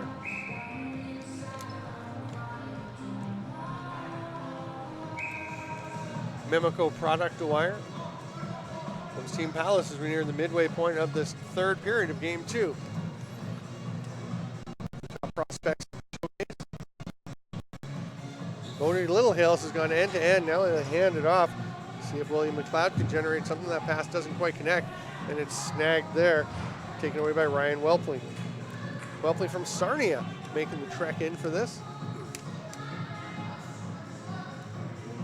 It's great to see kids from all over coming in. Sarnia, I'm sure you know, Sarnia is on the very western edge of Ontario. That's quite a trek from here. From there, North Shore is up in Quebec. That's a ways. You know, Ganawagi and Akwesasne name kids coming from quite a ways away, and of course yourselves from Baltimore. People come from all over to be part of this. And obviously you're having a chance to talk to Truitt about the game, but overall, how are you?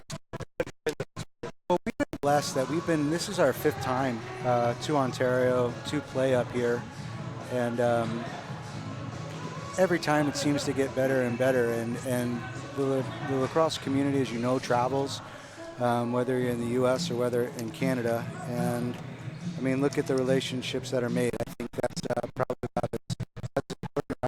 is the actual gameplay, as we've somewhat talked about. I mean, look, you and I, here we are, friends, met 6 minutes before the game, and we're calling a game together. There you go. We're not even on Facebook yet. Are you on Facebook? I don't even know if you're on Facebook.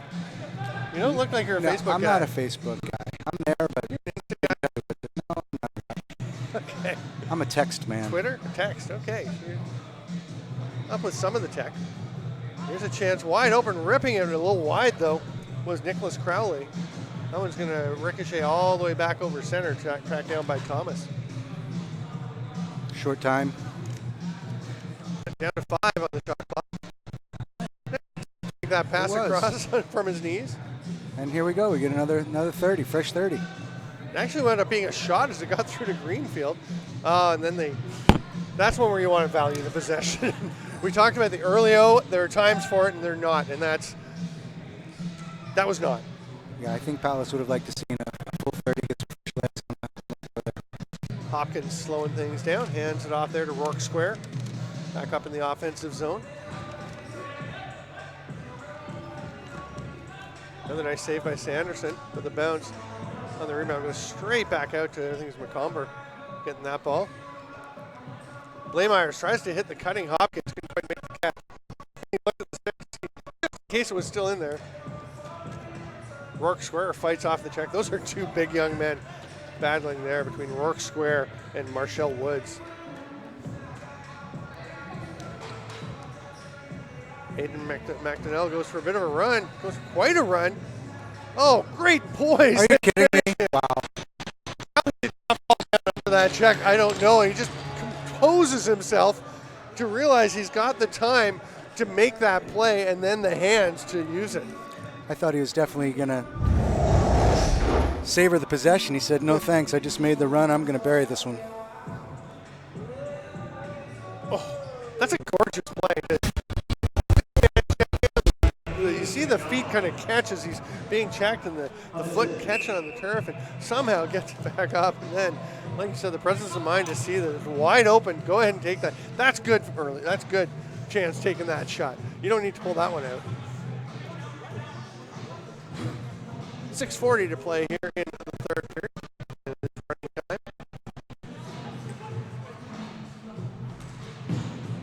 That one didn't quite work out for Verbeek, who's had a couple of lovely sidearm shots. That's going to lead to a 2-on-0 down the other way. It might. There, it's picked up. Oh, nice pass. Oh, great save, but oh, what a play by Cole Powless in transition. Lob pass across. We haven't talked about Finley much. He's got the ball here. Yeah, Finley Thompson, the Mimico player, product. I should say not talk much about him this period. He lit it up the first two periods. He really did. Oh, nice behind the back. And there we go. Great finish by Austin Lamoureux. Yeah, get that in your, wherever you want to put your Instagram, put it on your highlight package for both of them. Love the twister finish by Lamoureux. I mean, there was nothing along the post unless he could get the head of the stick to the left of his hands. And he did it with a quick fling, switch of the wrist to get that twister going.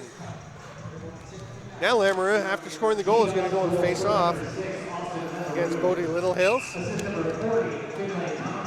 He comes away with the ball. He wants another one. He's going to make this pass, though. He's been great on the draw. He has.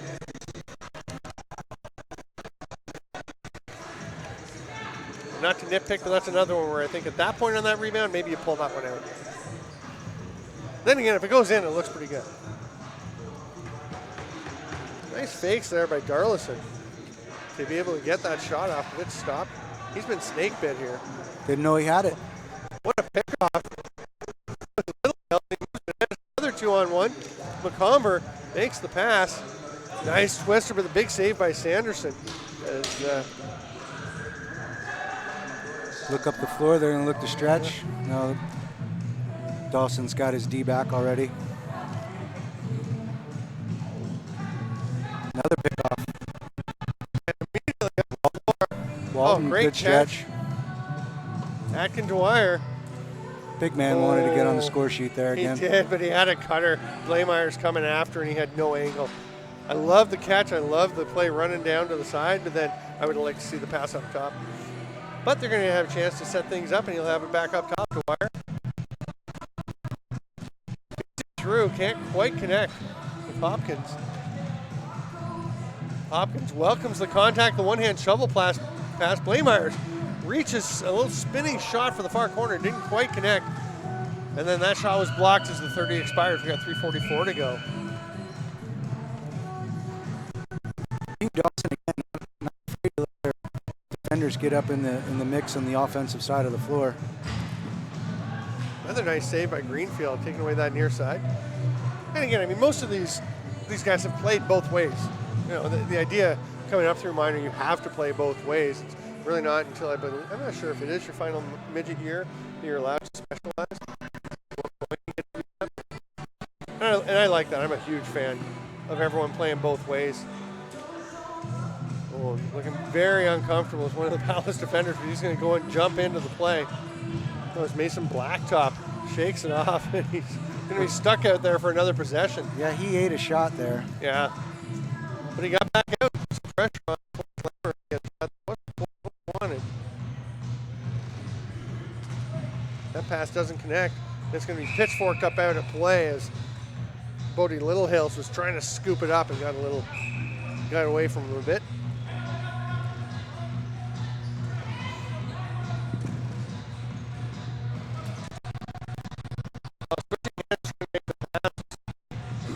Joshua Warren, it got away from him. He's going to head back, make sure all is well. They've got possession back and head to the bench. And here comes Dawson back up onto the attack. Mark Waters running to his offside. One-hand attempt. That one's not on net.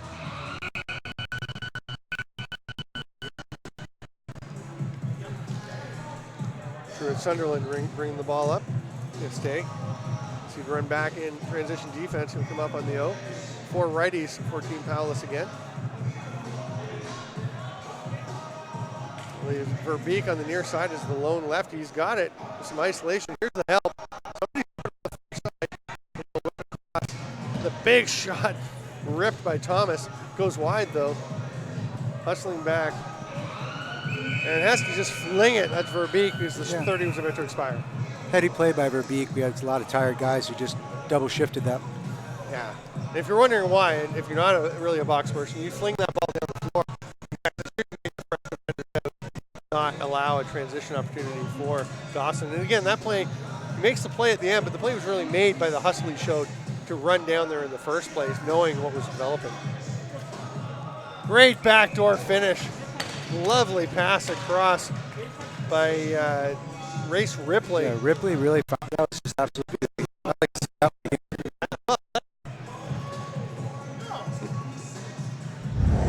believe that's Deha McComber who makes the finish. Great vision, beautiful sidearm pass. And McComber with the finish. He did a great job getting himself in a dangerous spot and then just being unselfish and finding that player on the back pipe. And then Finley Thompson just sloughs off the check and on his offside lets that one rip. Well, bragging rights are going to Team Dawson here, winning 2. Quickly this comes Thompson. Just sees where he's going, fights off the check, sees a spot he likes, and away he goes. And that's going to be the last goal, in fact, the last play of the game as they just wait for the face-off, at the face-off dot, for the final few seconds to expire. So, the final score is 15-6. Dawick and the Toronto Rock and the Toronto Rock Athletic Center for supporting the event with the availability of the floor. Powell Lacrosse for providing the gear packs. Physio Sport Med of Oakville for taping and treatment throughout the day, and Alax Sportsnet for having us on, and JVI for supplying the stream that you're all watching. Thanks so much for being with us. I'm Stephen Step with Sunderland, the 2019 top prospects here at the track. Have a great day.